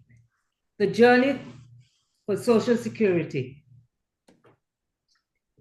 Go back. Phase one, began with the installation and configuration of the first release for internal testing of the new CS. It consisted of account management and registration of individual and non-individuals, that is employers functionality. The Go Live Phase 1 was launched on Monday, the 11th of April, 2022. It came with contribution filing, electronic filing of payroll listings, back office and online portal, employer and self-employed registrations, cashiering management and bank payment processing, data conversion and migration of registration. The journey continues. Phase 2 of the MBS project was launched in the last quarter of 2022. It consisted of sickness and maternity benefit processing, back office and in the online portal, payment processing, audit and compliance, data conversion and migration of wages and credits. It so goes on to continue into the final phase, which was the Go Live Phase 3, which was launched on September 23rd, 2023, where the age benefit was launched, and generic long-term benefits, that is disability, survivors, and the non-contributory old age pension, funeral grant, and paternity benefits. The formal project closure was on October 28, 2023, and the deliverables were not limited to online portals for managing benefits and contributions, benefits processing, sickness benefit, maternity benefit, funeral grant, unemployment benefit, age benefit, non-contributory old age pension, paternity benefit, disability, and survivor benefit. Registrations, return processing, payment and refunds compliance, collection and audit, accounting, risk management, document management, and audit trails. Of course, there were challenges along the way. Change management, one of the biggest challenges.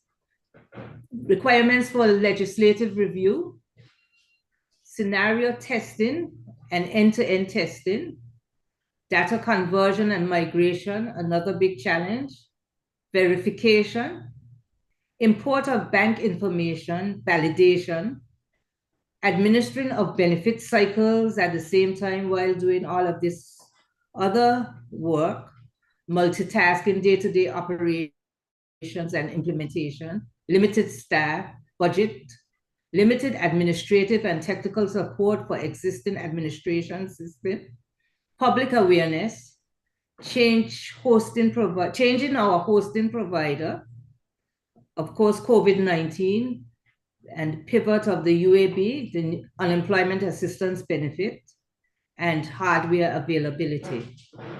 These were just some of the challenges that we would have encountered along the way. Linkages. The MBS is offered as part of the Anguilla My Government Public Service Portal, where the Inland Revenue Department currently offers its multi-tax solution.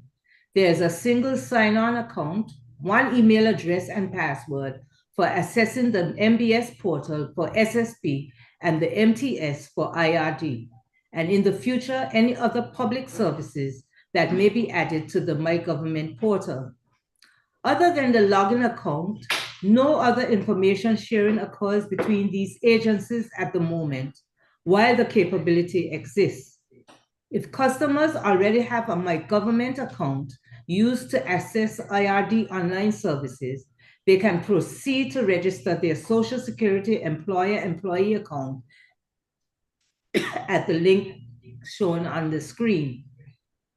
Employers who do not already have the filing template for payroll uploads can access the document from our dedicated MBS website at the link provided on the screen.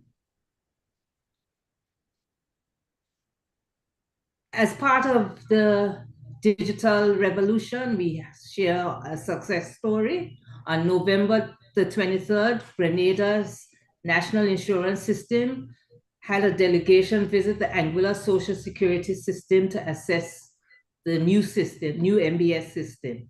Our IT manager, Mr. Romero Kelsick, who is also the CS project manager, stated, "We are confident that the knowledge transfer and in-depth engagement with the ASSP system will empower NIS Grenada to make informed decisions as they chart their course for digital transformation." It is our understanding that NIS Grenada is still interested or on the brink of joining the MBS system. Reflections from Bearing Point, Caribbean.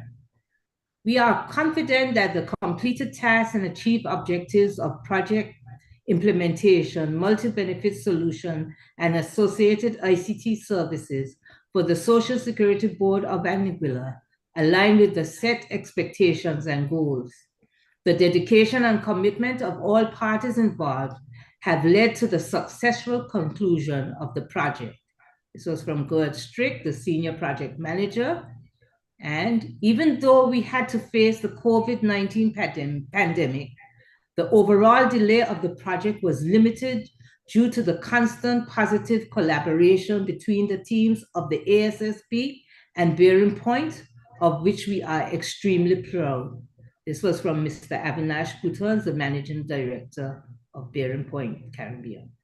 Congratulations to you and your team also for getting us this far. It has been quite a journey. And this was from Miss Shella Waverny, Manager Consulting. And she spent a lot of time right down to the end with visiting the Social Security Board. So we get to the end, the digital revolution is here, and it is indeed not the end, but we continue as we are transforming our business processes to serve our public better. Thank you for this opportunity to present the Anguilla Social Security Boards. The digital revolution is here. Thank you.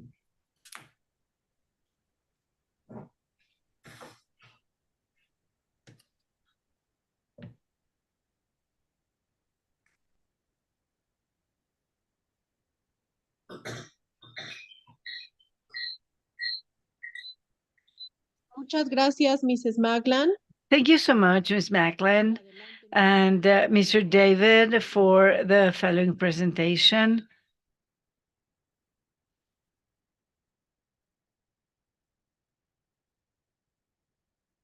Good. Thank you very much. Muchísimas gracias. For a very enriching experience. And now, please let us listen Welcome. to Miss Alejandra Fernandez, who will be speaking on the topic of assisting an ecosystem for the care of its beneficiaries.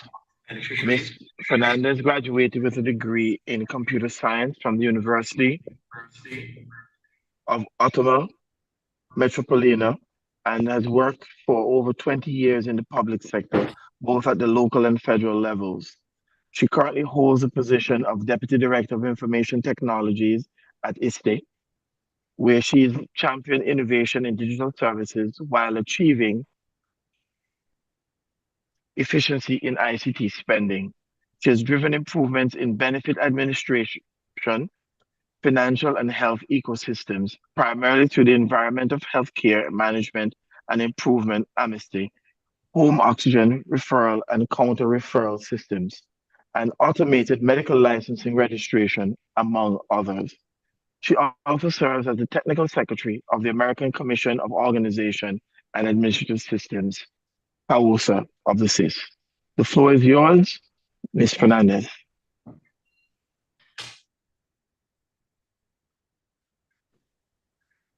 Muchas gracias. Thank you so much.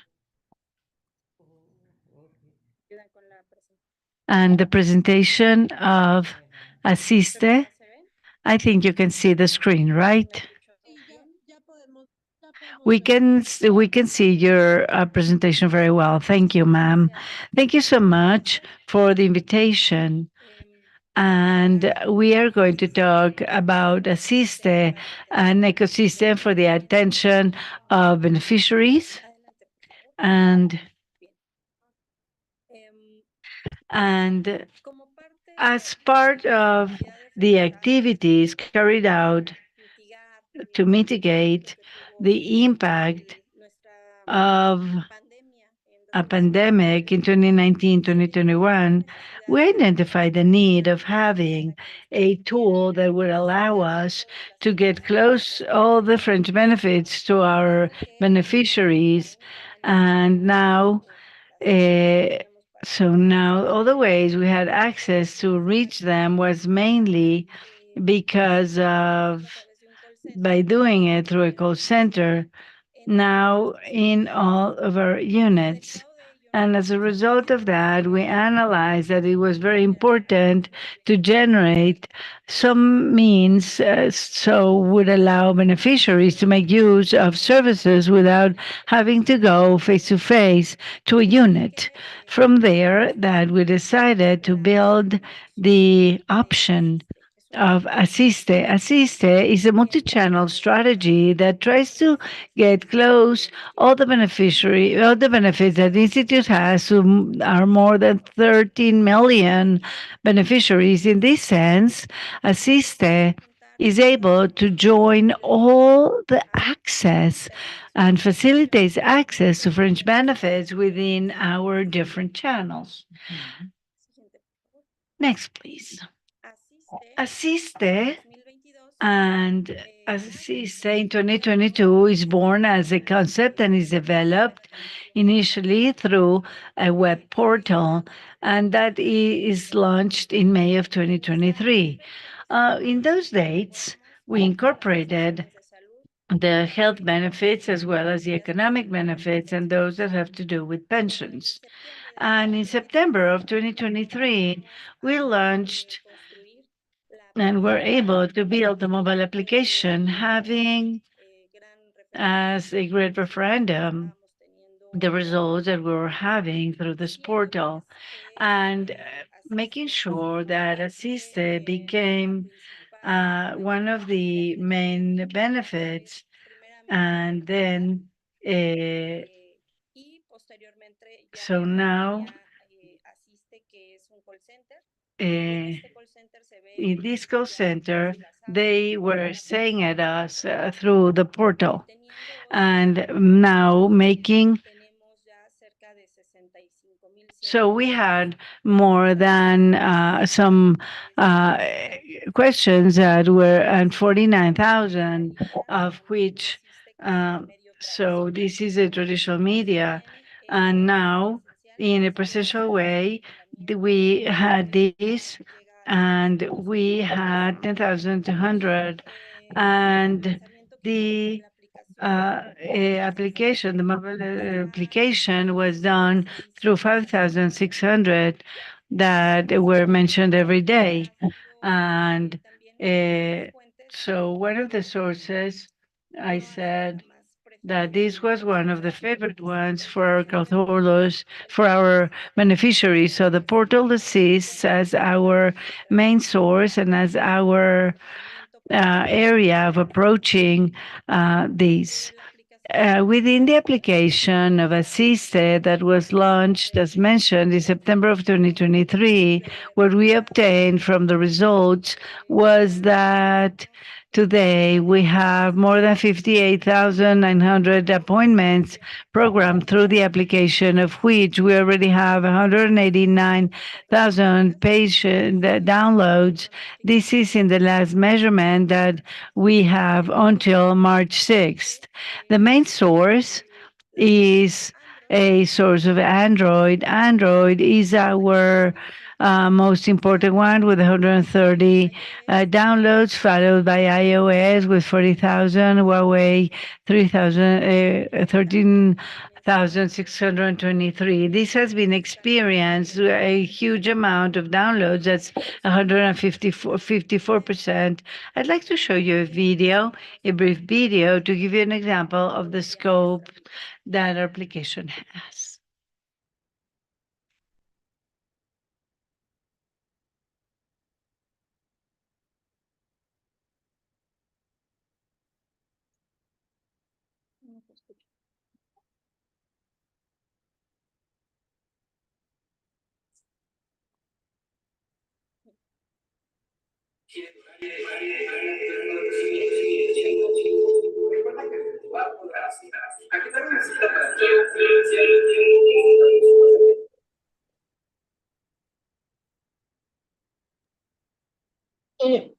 Doctora Alejandra, no sé si nos Dr. puede Alejandra, can you help us? Because two microphones opened up at the same time. We hear the video with echo, so we turned it off so it wouldn't have this echo.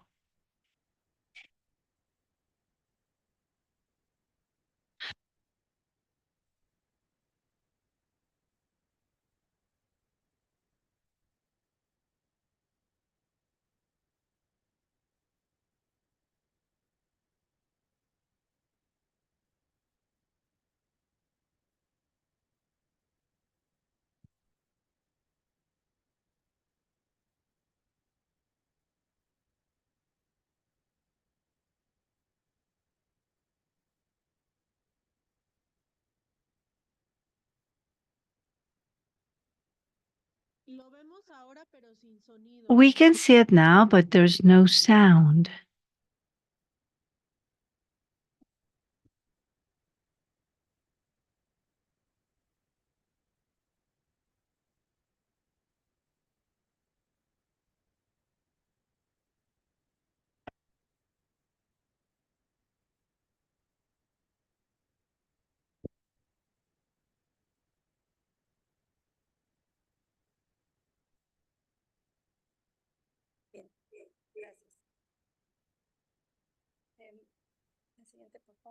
Next, please. As part of the strategy for the launching of the application, as we presented, we saw a promotional video and we did banners, infographies, billboards, as well as promotions in the press. And today we have Assiste well positioned within the preference of our beneficiaries in order to initially create appointments as the main function that is being exploited on behalf of our beneficiaries. And the intention is for this to continue progressing and for us to be able to have even more services handy for our beneficiaries. Next. How has been the growth of Assiste and why the importance for us in presenting Assiste to you today? In 2020, our appointments were 3,282,000. 3,210,382. There was a growth in 2021 because we went back to the operation, to normalizing our operation, even if we were in pandemic. Nevertheless, it was until 2021 that we started registering a peak, being that towards 2022, we twofolded the number of appointments from the 3,210,000 that we had in 2020. We went to making 6,634,737 appointments. There, we made a change towards the launching of Assiste as a comprehensive strategy, allowing us to consolidate this tool as the unique point of contact with these beneficiaries, and from there another peak to 7,867,800. So the projection we have, given the view that we're experiencing and the improvements that we're doing, not only from the technological adoption standpoint, but also from the process of making appointments within ISTE, we find ourselves with a projection towards 9,436,140.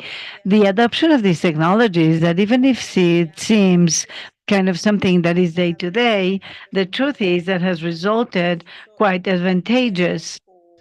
And we see that the growth of this tool is something that will happen just in the kickoff in 2023. Back then, the contact or the channel called Assiste, this program continued its growth in 2024. This app or this site has enabled us to obtain all the solid numbers, and we have other channels or means for the beneficiaries to communicate. So when our beneficiaries use these tools, they decide or they elect to use this app, this interface, instead of the phone line. As I told you, our numbers are there. We have over 6,000 appointments landed in our agenda in March 2024. And you see the other channels of communication and what's used and what's being left behind. Now, this year, we want to develop our site, our platform, and position it in its right ranking. We want our app to be ranked #1 in contrast with other means of communication. So that's a major challenge. Here, I want to comment a bit of the benefits that we've primarily observed by using Assiste. as a channel, we can facilitate things for the beneficiaries. They can schedule their appointments fast.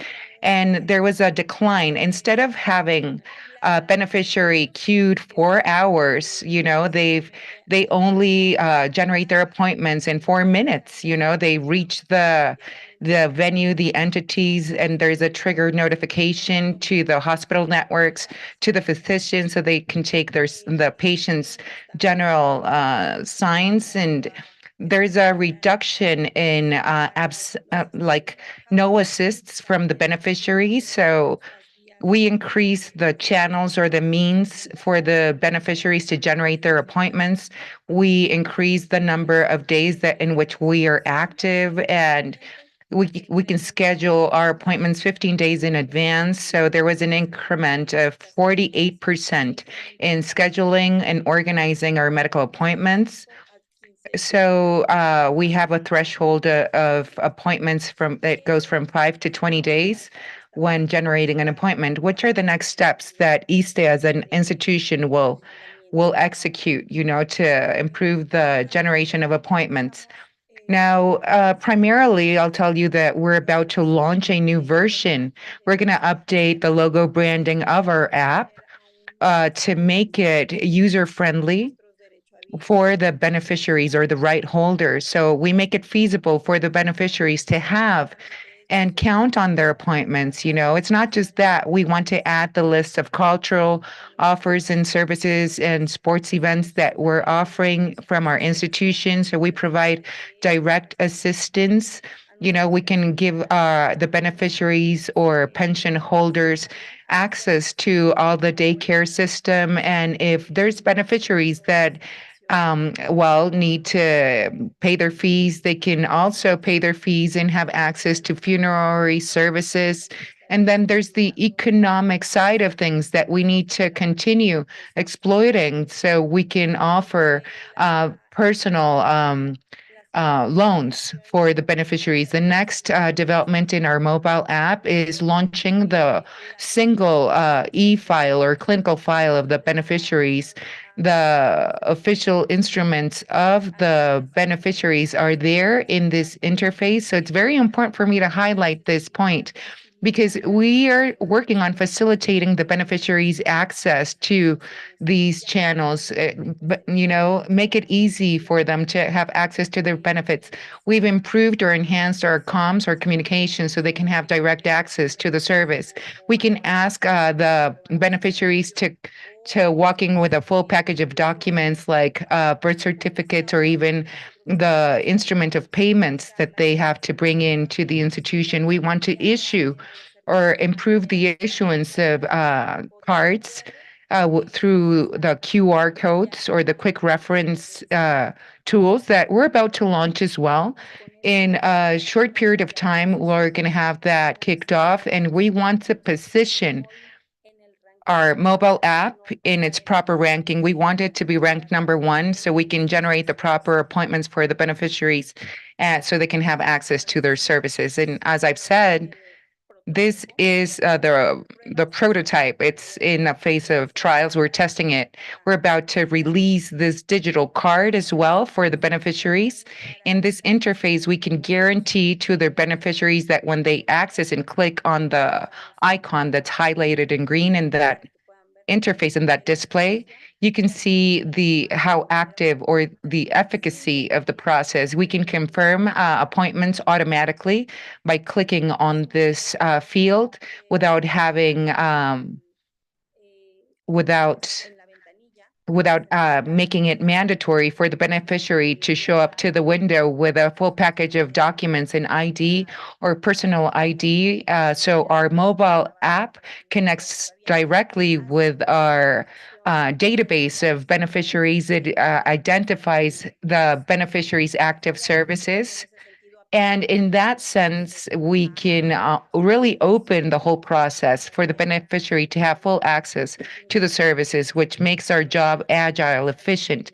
So we avoid generating long queues for the beneficiaries, and we verify the benefits that the right holder deserve. So we analyze or continue monitoring how active or which are the active benefits for the specific beneficiary. We can detect this with the mobile app. We can also issue for the patient a QR code. So our process to keep everything in files and documented properly is there with all the full services which are available. Our services will be available in launch soon, so they can scan all the information and make it all automatic as soon as possible. Our app is available to be downloaded. Our app is in all app stores being offered to the citizenship. We have Google Play. We have it there in galleries, which is already something that we have.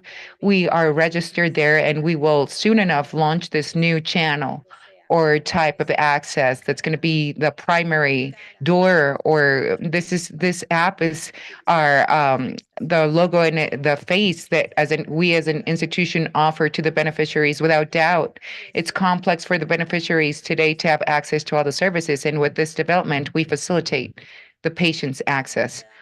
Well, I'm well thankful. Thank you for being part of this presentation. I think that technology is always evolving, and we have to adapt and use new technologies to offer the services to all our citizens. So thank you very much. We're here. East is our institution, and we're there to assist you all. Thank you, Ms. Alejandra. Thank you, Sir David Matias. Please, sir, the floor is yours. All right, thank you very much, Ms. Fernandez, for sharing that with us. We then move on to our next presentation, which is Mr. Manuel Rodriguez, the topic being the necessary conditions for digital transformation, the case of a single digital.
Pardon, good afternoon. It seems as if we've just lost the communication with Mr. David Matias, the chair.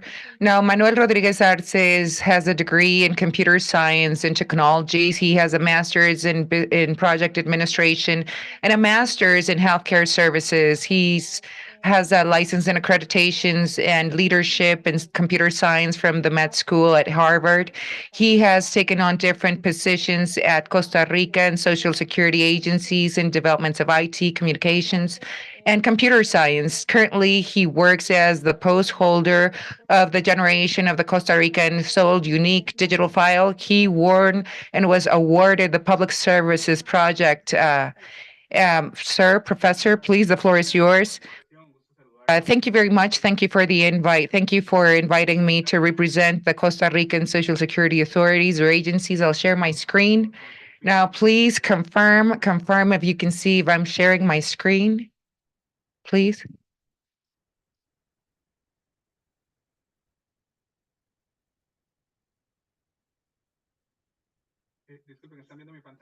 Pardon, once again, can you see my screen?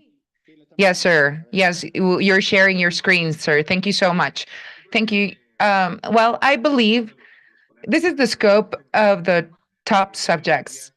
It's technology implemented or digital technologies implemented in the healthcare system. That's part of the constant change, but I think that's something that's here to stay. I want to give you the general context.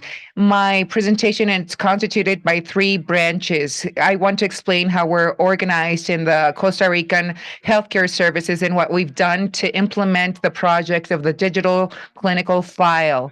and precisely we want to analyze the benefits of the use of this technology. The healthcare systems in Costa Rica is guided by the Ministry of Health with a post holder or the head, but there's entities in the network that provide the services. There's 3 levels or tiers to provide the services depending on the complexities that the patients live. So the patient has to be sent or referred to the different layers or tiers of services that are being offered. These are the OCDE or the economic development agencies. We have the lifespan and indicators in these graphs and these visuals. You see the ranking of and the allocation of budget that's exercised per capita in the healthcare system in our country. And you see the graphs and the global reality. This is a global analysis. This is a Statistics Institute of the situation in our country, and there's other standard agencies in other economies. You see the forecast. We have the National Statistics Institute that evaluates here. These are the objective numbers of these institutes. All of this impacts. We have to see which are the channels or means for the beneficiaries to really have access to all the services while using the technology. So you see these graphs, and the regional behavior is part of this graph. We see the chronic conditions that have a major impact. After the pandemic, you see the numbers, heart disease, and other kidney conditions or kidney diseases, and there's the listed cause of death in our country. I want to explain what we've done with the digital or e-file of our patients in the Costa Rican with the core authorities. The core is the e-file that's built with all of these stakeholders. We have external members that provide services and appointments, the public and private, and there's a record keeping of our demographics of the beneficiaries. So there's different technical tiers. There's the first responders or the technicians. That's the first level. We have healthcare professionals that go door to door to analyze what's happening with the beneficiaries. We cross-reference or do a thorough analysis of what's happening with our societies and demographics, our people, and what determines and impacts their health. Another branch is the branch of healthcare services that are obtained by the beneficiaries to generate the diagnostic data. I'll speak about the services to detail in a moment. I want to give you the general context or the scope. We have a record of all the citizenship in the digital e-file, not only in people from Costa Rica. There's people that are not Costa Rican in origin, but are registered in the healthcare services. In our stats, we see that the services that are offered in the general healthcare institutes are there. We have given services to many beneficiaries, over 185 services have been offered, and we have almost 1 million of prescriptions. You see all the numbers of the record keeping that are referenced. We have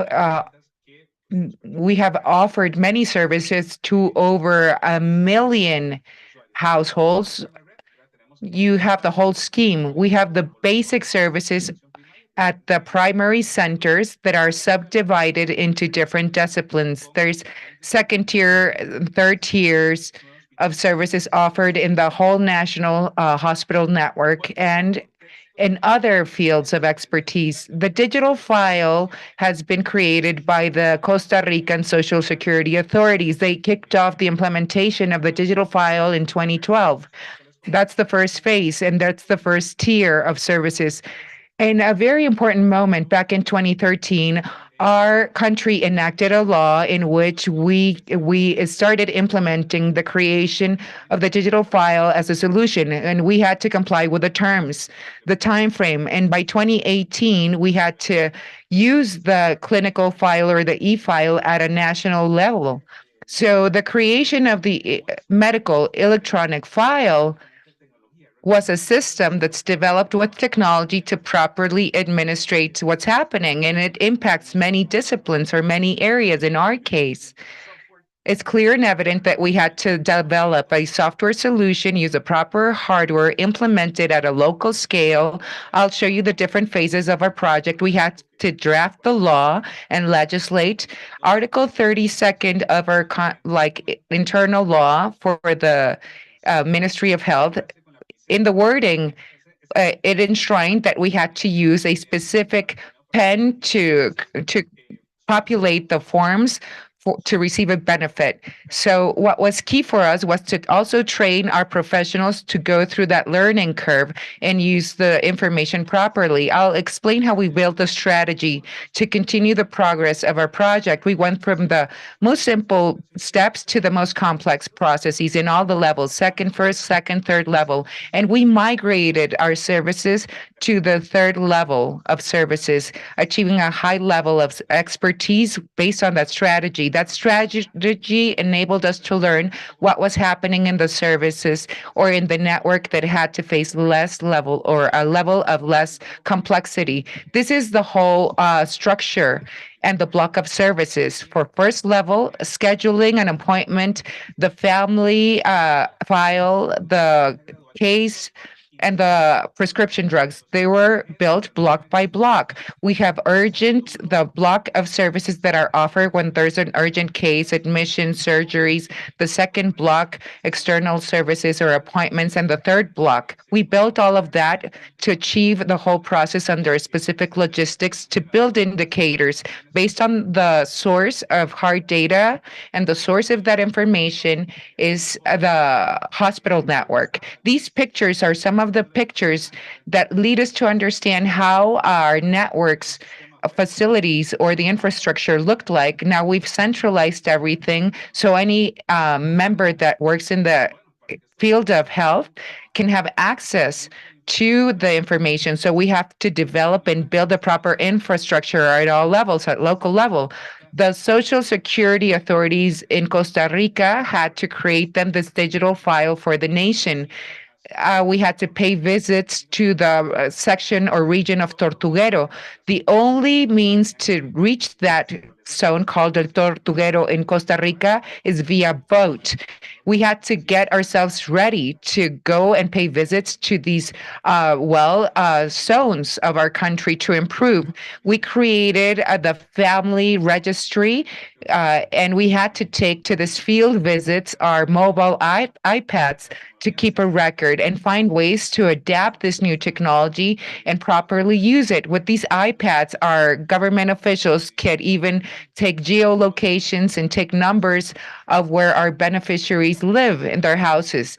And we had to train our payroll. You see these images are part of the members that are working in this institution. We worked on the creation of the digital file. We had to train our members to use these computer science tools, and we had to train our staff. You know, this woman in the photograph is a nurse that was about to reach retirement. She didn't know how to use a computer. We had to support her so she could have access to a computer and to use that interface. You know, she had to stay with us through a training process, and she became an ambassador of change or a leader of change. She learned how to use technology, and we generated other impacts as part of our administration. We developed this to generate solutions with our teams, which are constituted by developers. These developers of these tools are constituted by multiple disciplines. So to develop these tools, we have a technical lead or a project manager who's an expert in computer science that can develop. There's a leader that has to generate all the instructions with an expert in the pharmaceutical fields. A microbiologist is included at this work table. The computer science and experts are involved, and all of them understand their discipline's languages, which is key to continue the former development. The graph you see contains important information that dates back to 2018. We went through a thorough assessment. We examined the level of adoption of our tools, and we examined and questioned many users and patients. We wanted to give us a score or ranking when they used this in the computer. The users gave us our grade. You only see the percentages there. 3.6% of the users said that this innovation was worse. 65.2% said that it was better. So we have to see how the patients obtain their data, their results, their diagnostic information. When a person suffers a chronic disease, they require a prescription of drugs. The user, the patient, or the beneficiary understands that there's a benefit when they use IT developments and these, computer science tools. It's been key for us to improve the process. When we kicked off the implementation phase, we generated a method to go through the process of change. What we noticed the differences when people had to contact a center, we went through the process. It was all fully deployed in parallel with a method. It's branched out into 3 phases: diagnostic, planning, and action. There's 4 key variables or parameters. Strategically, we developed this.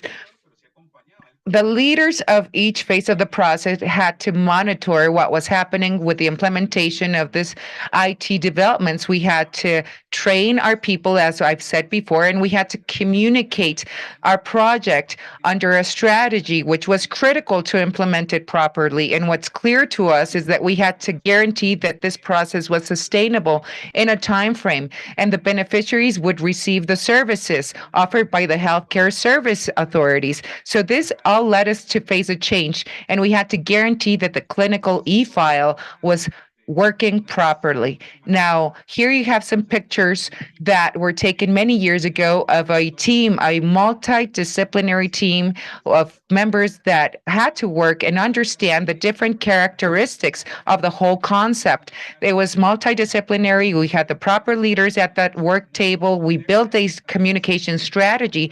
We worked with third parties or other entities to communicate our project to the country.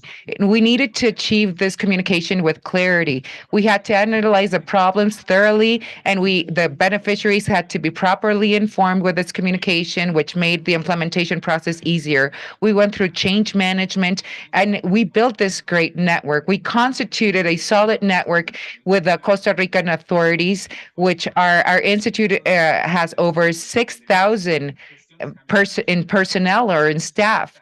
We celebrate our agency's 70 years, and we had to build that clinical e-file, which was part of the initiative, which is extremely important. These are pictures of our team that built the clinical file in the hospital called Juan de Dios. And in this other picture to the left, you see we were in the pediatric unit at the hospital called Edeus, and we did this in the regional hospital of the Costa Rican authorities. Now, where is this leading us? We're headed to a specific objective. We're using artificial intelligence with predictive models. So these models enabled us to build predictive information to generate solutions based on data. So the clear focus and the scope enables me to speak of this 5 Ps that are the 5 branches or pillars that built our institution. You know, services have to be offered to the beneficiary, being it predictive, professional, and preventive. Digital technology helps us to really become exploiters and work and be in compliance with all the guiding principles, which are 5. This graph enables us to see the Gartner tool. We have the forecast tools, and in this case, the graph will communicate the services and the digital means that are used for us to generate an impact. We can be very precise when using algorithms and artificial intelligence and genomic information.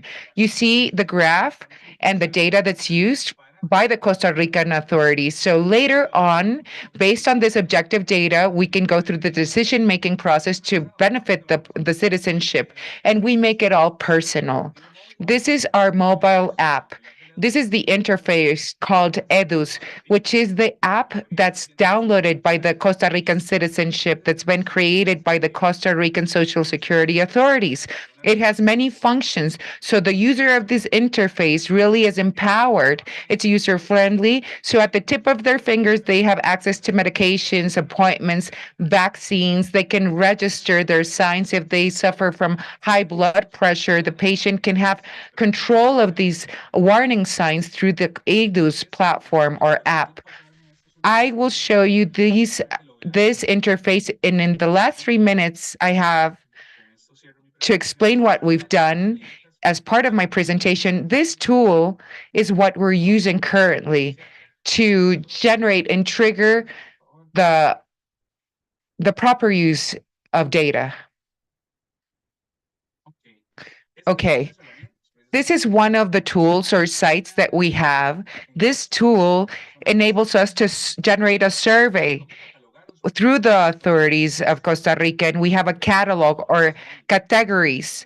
We have ranking scores. They can rank us with 4 or 5 stars, and the patient or the beneficiary can give us a score of his or her perception. We have 229,940 people that have given us a ranking. The tool gives us an above score of about 4. We see the behavior region by region, and we can obtain this information and analyze it at a regional scale, at a local level, to see how the services are being received. And in this other matrix of data, we see and measure the patient's experience or the beneficiary's experience and how they can exploit the services. We can analyze the satisfaction of the beneficiaries. These are the adjectives that the beneficiaries have included in the reviews. We can improve the services. Streaming, I mean live, so we can understand how the beneficiaries rank the services, and we can go through the decision-making process at back office level. So this is a predictive model of type 2 diabetes. How did we create this model? We create the digital e-file. We create a predictive model, and the predictive model is a tool that enables us to measure the risk. We have the whole situation in our country being material in the map, and you see diabetes in the map. We analyze it at a granular level in our country, and we can even go through more scrutiny and analyze a map. For example, in this location, we open this window. In this interface, we can see that in this section, there's 30 people that are prone to suffer diabetes. What's happening here? We can see with the diagnostic data, with the 5 principles, the 5 principles that we have. So medicine is predictive and it's personal. So with this tool, when we implemented this tool, in this case, we can see what's happening at a regional scale through a device.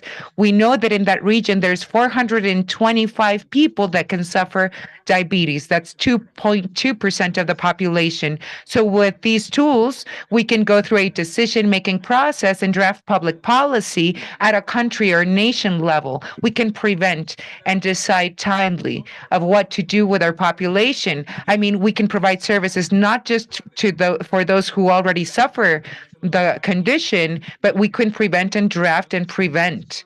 So it's not chronic. So these are the tools that we have developed in our country. It's extremely important to work and build a solid data culture, data that enables us to analyze. We have to build the paths to use the digital tools available and use the data for the timely solutions to prevent and forecast, so we can improve with the diagnostic preventive measures to enhance the capacity that our institutions have.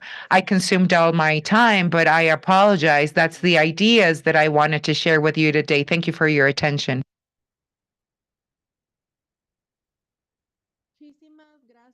Thank you so much for the participation of the Social Security Costa Rican House. Now, I would like to have the last participation. Please, Mr. David, go ahead. Would like to give the floor. Yes, good afternoon again, colleagues. As we move, and I do thank you for the presentations made before, finally we move to the conclusions and some discussions. This is presented by Mr. Javier Potes. Mr. Porter is the founder and CEO of the Mexican Hospital Consortium, the founder of the Alliance for Private Healthcare Providers, and president of LATAM Salud Federation. He has been the chairman of the board of directors of Apollo Health and a member of the board of trustees of the General Hospital, Manuel Gear Gonzalez, among other positions. He is currently an advisor in the design of business models and strategic alliances in the health sector, and his main interests are focused on the development of innovative solutions and digital solutions that generate an impact on the health systems and improve access to health care. Please do proceed, Mr. Portes. Muchas gracias, Mr. David Matias. Thank you, David Matias. Thank you so much. Can you hear me? Yes, we can. And first of all, we'd like to ask the Inter-American Social Security Institute for allowing me to have the conclusions and some observations of this present event, a very interesting event with an outlook of different countries about the progress in digital transformation. And I'm going to, first of all, talk about the different presentations. The presentation of Dr. Claudia Vázquez Espinosa was very interesting on the Social Security in Mexico. In this phase one, I would say about the digital transition that has to do with information gathering based on the critical electronic units in the three levels of attention, creating operational benefits and access to avoid duplicities, data certainty, to provide a more effective attention. And with that, they see in the electronic arena with the health as a core for the digital system. The U.S. presentation of Mr. Santa Clara University, Dr. Richard Johnson, and they spoke to us about the vision to democratize the benefits for digital health, talking 2 points as age, education of the population, and also the analysis of the structure, digital infrastructure that exists. They talk about 98% with smartphones, 58% with computers, facilitating financing and skills to have access to health. Interesting, the mobile projects with the remote monitoring, remote students, and the health developed as a system. And here I'd like to underscore the novel care model that we have insurance companies that are private and public, the development of strategies and information transformation technologies, sharing data among government, beneficiaries, hospitals and clinics, and medication devices, industry and devices. 3 points in the future that the disequality. We have to be very careful with disequality, data protection, and the data analysis that I'd like to more emphasis now. I'd like to underscore the participation in Anguilla and an implementation that was very successful on behalf of the MBS platform for the redesign of the health system towards a digital vision and having interoperability based between the patients. This vision, considering the patient journey, I think is very important to underscore. And likewise, on behalf of Mexico, Dr. Alejandro Fernandez Mendez from the ISTE Institute spoke about the ISTE platform that allows us to have access to an application, improving the access times to the, and in the future, speeding up some processes as a digital card that allows easy access and accessibility. And then we have Manuel Rodriguez Aces from Corriga, from the Social Security Organization in Costa Rica, and the implementation of the electronic media, not only the different levels of attention, but in different formats of attention that have to do with access to the health system. I'd like to underscore the topic of the 5 Ps, like the trends of the future, and the Medlus application in the scheme of an application that empowers the Health Commission of Patients, that allows to assess the user's experience. And more than anything else, I'd like to underscore the last point that presented with the predictive models, because the predictive models say that digital health has a very clear goal for Costa Rica in the future, that is the predictive topic, anticipate the disease of the population, anticipate them, and serve patients. My final considerations would be as follows. I think that our countries, we have different interpretation of digital transformation. I feel we're not talking about the same thing. And all of them have progress in different ways, but I feel the final point of all of these would give us an example, the electronic clinical file with benefits that are operational in matter that have to do with sharing information and interoperability towards a vision that is more progressive, that spoke to us about Costa Rica, North America, and doing the analysis of the electronic file to achieve accurate benefits. And that has to do with with what are the benefits, what are the goals, defining what do we expect as a digital transformation model or a digital transformation project. What are we expecting? What are the benefits expected from? And I would say it from a standpoint of the potential that the digital system has to improve health for our patients. So this is a point that I like to make a lot of emphasis upon. We have to create the greatest potential we can achieve, and according to that, go look at where do we want to progress and advance. And the great question is still, what is the potential of digital health so that each country can see their progress with their model that sets different stages and benefits, putting aside that depending path to go. And it's important to see the progress on the one hand, and each country has their own different challenges from the health system, government, digital structure standpoint. But I would say that aside from that, we should all have a common goal. Where do we want to go? What is our reach? And this is a challenge that we still have as a region. Some organizations like the OPS and other institutions have shown some diagnosis on the advance of digital transformation. We still have this important decision towards where do we want to go.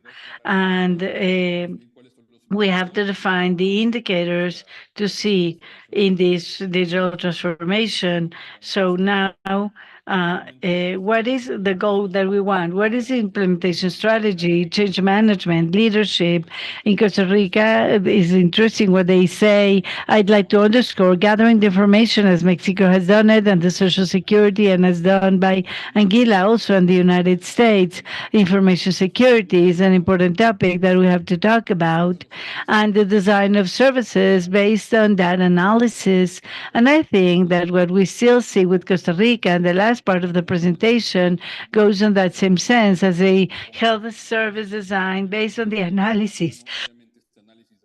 And it's so important to see the final results that allow us to compare where have we changed? How was our country? How was our health system before implementing a digital health system, and a time later, according to the changes that we have done? So far, I'd leave my comments.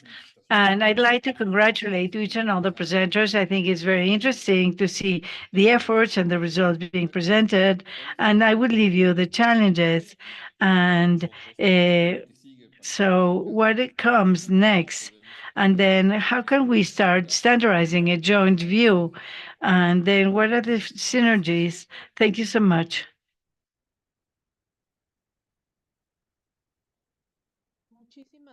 Thank you so much for these fantastic conclusions, Dr. Javier.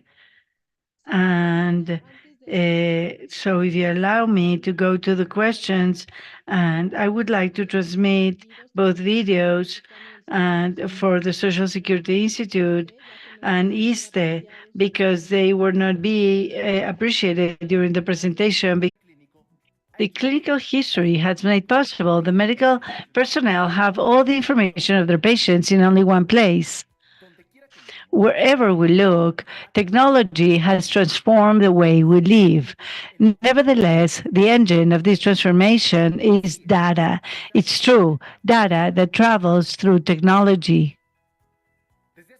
And for some years back, the registration of clinical data is being recorded, labs, diagnosis, medications, or treatments given to patients in the SIM system as well as the S file. Therefore, all of these data converge in only one point, and they can be inquired by the medical personnel of the first, second, and third level of attention, facilitating thus a 360 view of the last years of the medical attention of the patient. Yes, the benefit of clinical history are reflected by reducing the expenses, minimize manual processes, standardize the quality of the service granted, mitigating risks as human errors, lack of opportunities, loss of information that could arrive in information security problems of the patient. Since we implemented this system, the inquiries are easier. We can give we can have like all the information from other specialties in only one place.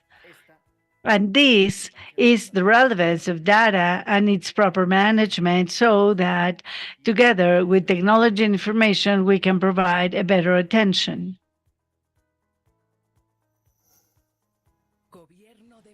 Mexico's government.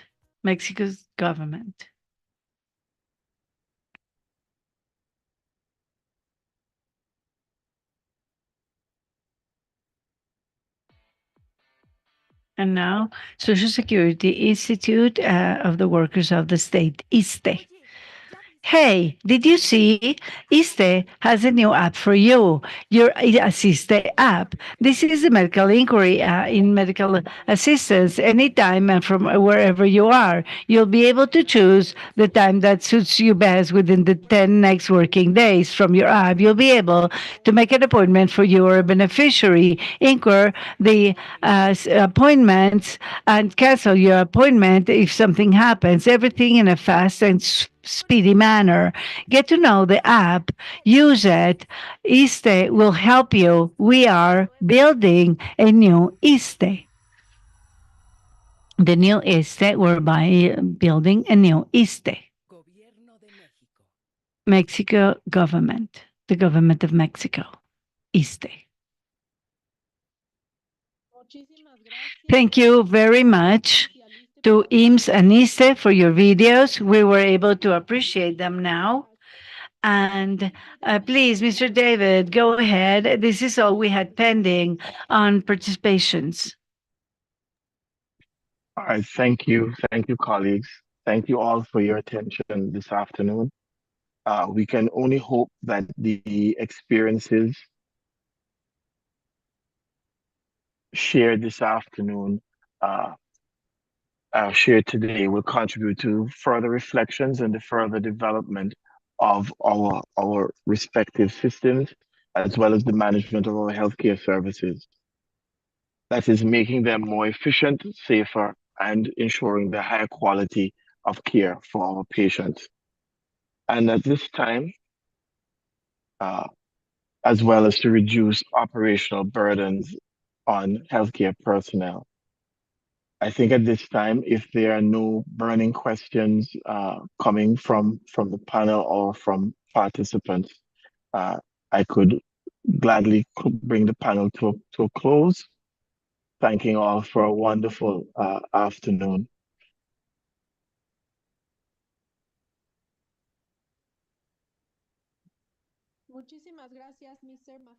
Thank you, Mr. Matthias. Also, on behalf of the General Secretary, we want to thank all the attendees and members of this American Commission of Administration System, Mr. David Matthias, the chairman, who's also a VP of this CISS. We want to thank again Claudia Vasquez Espinosa from the Mexican Institute of Social Security, Dr. Laura Robinson, Michael Johnson, Jeremy Schultz, as well as Ms. Martin Lewis from the Social Security Board of Anguilla, Alejandra Fernandez Velez from ISSSTE, Manuel Rodriguez Arce from the Costa Rican Social Security Organization in Costa Rica, and Dr. Javier Potes for his fantastic conclusions.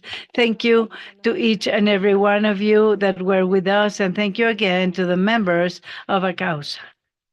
Thank you, everyone. And our communication team asked us if we could all open the camera for a picture. If the panelists that are connected, if you could please open your cameras so we can take a picture of all of us.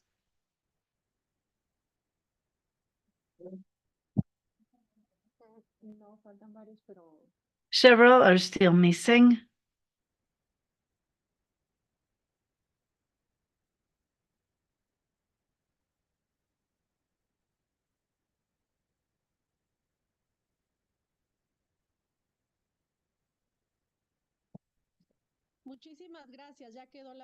Thank you. The picture is being taken. Thank you so much for your participation.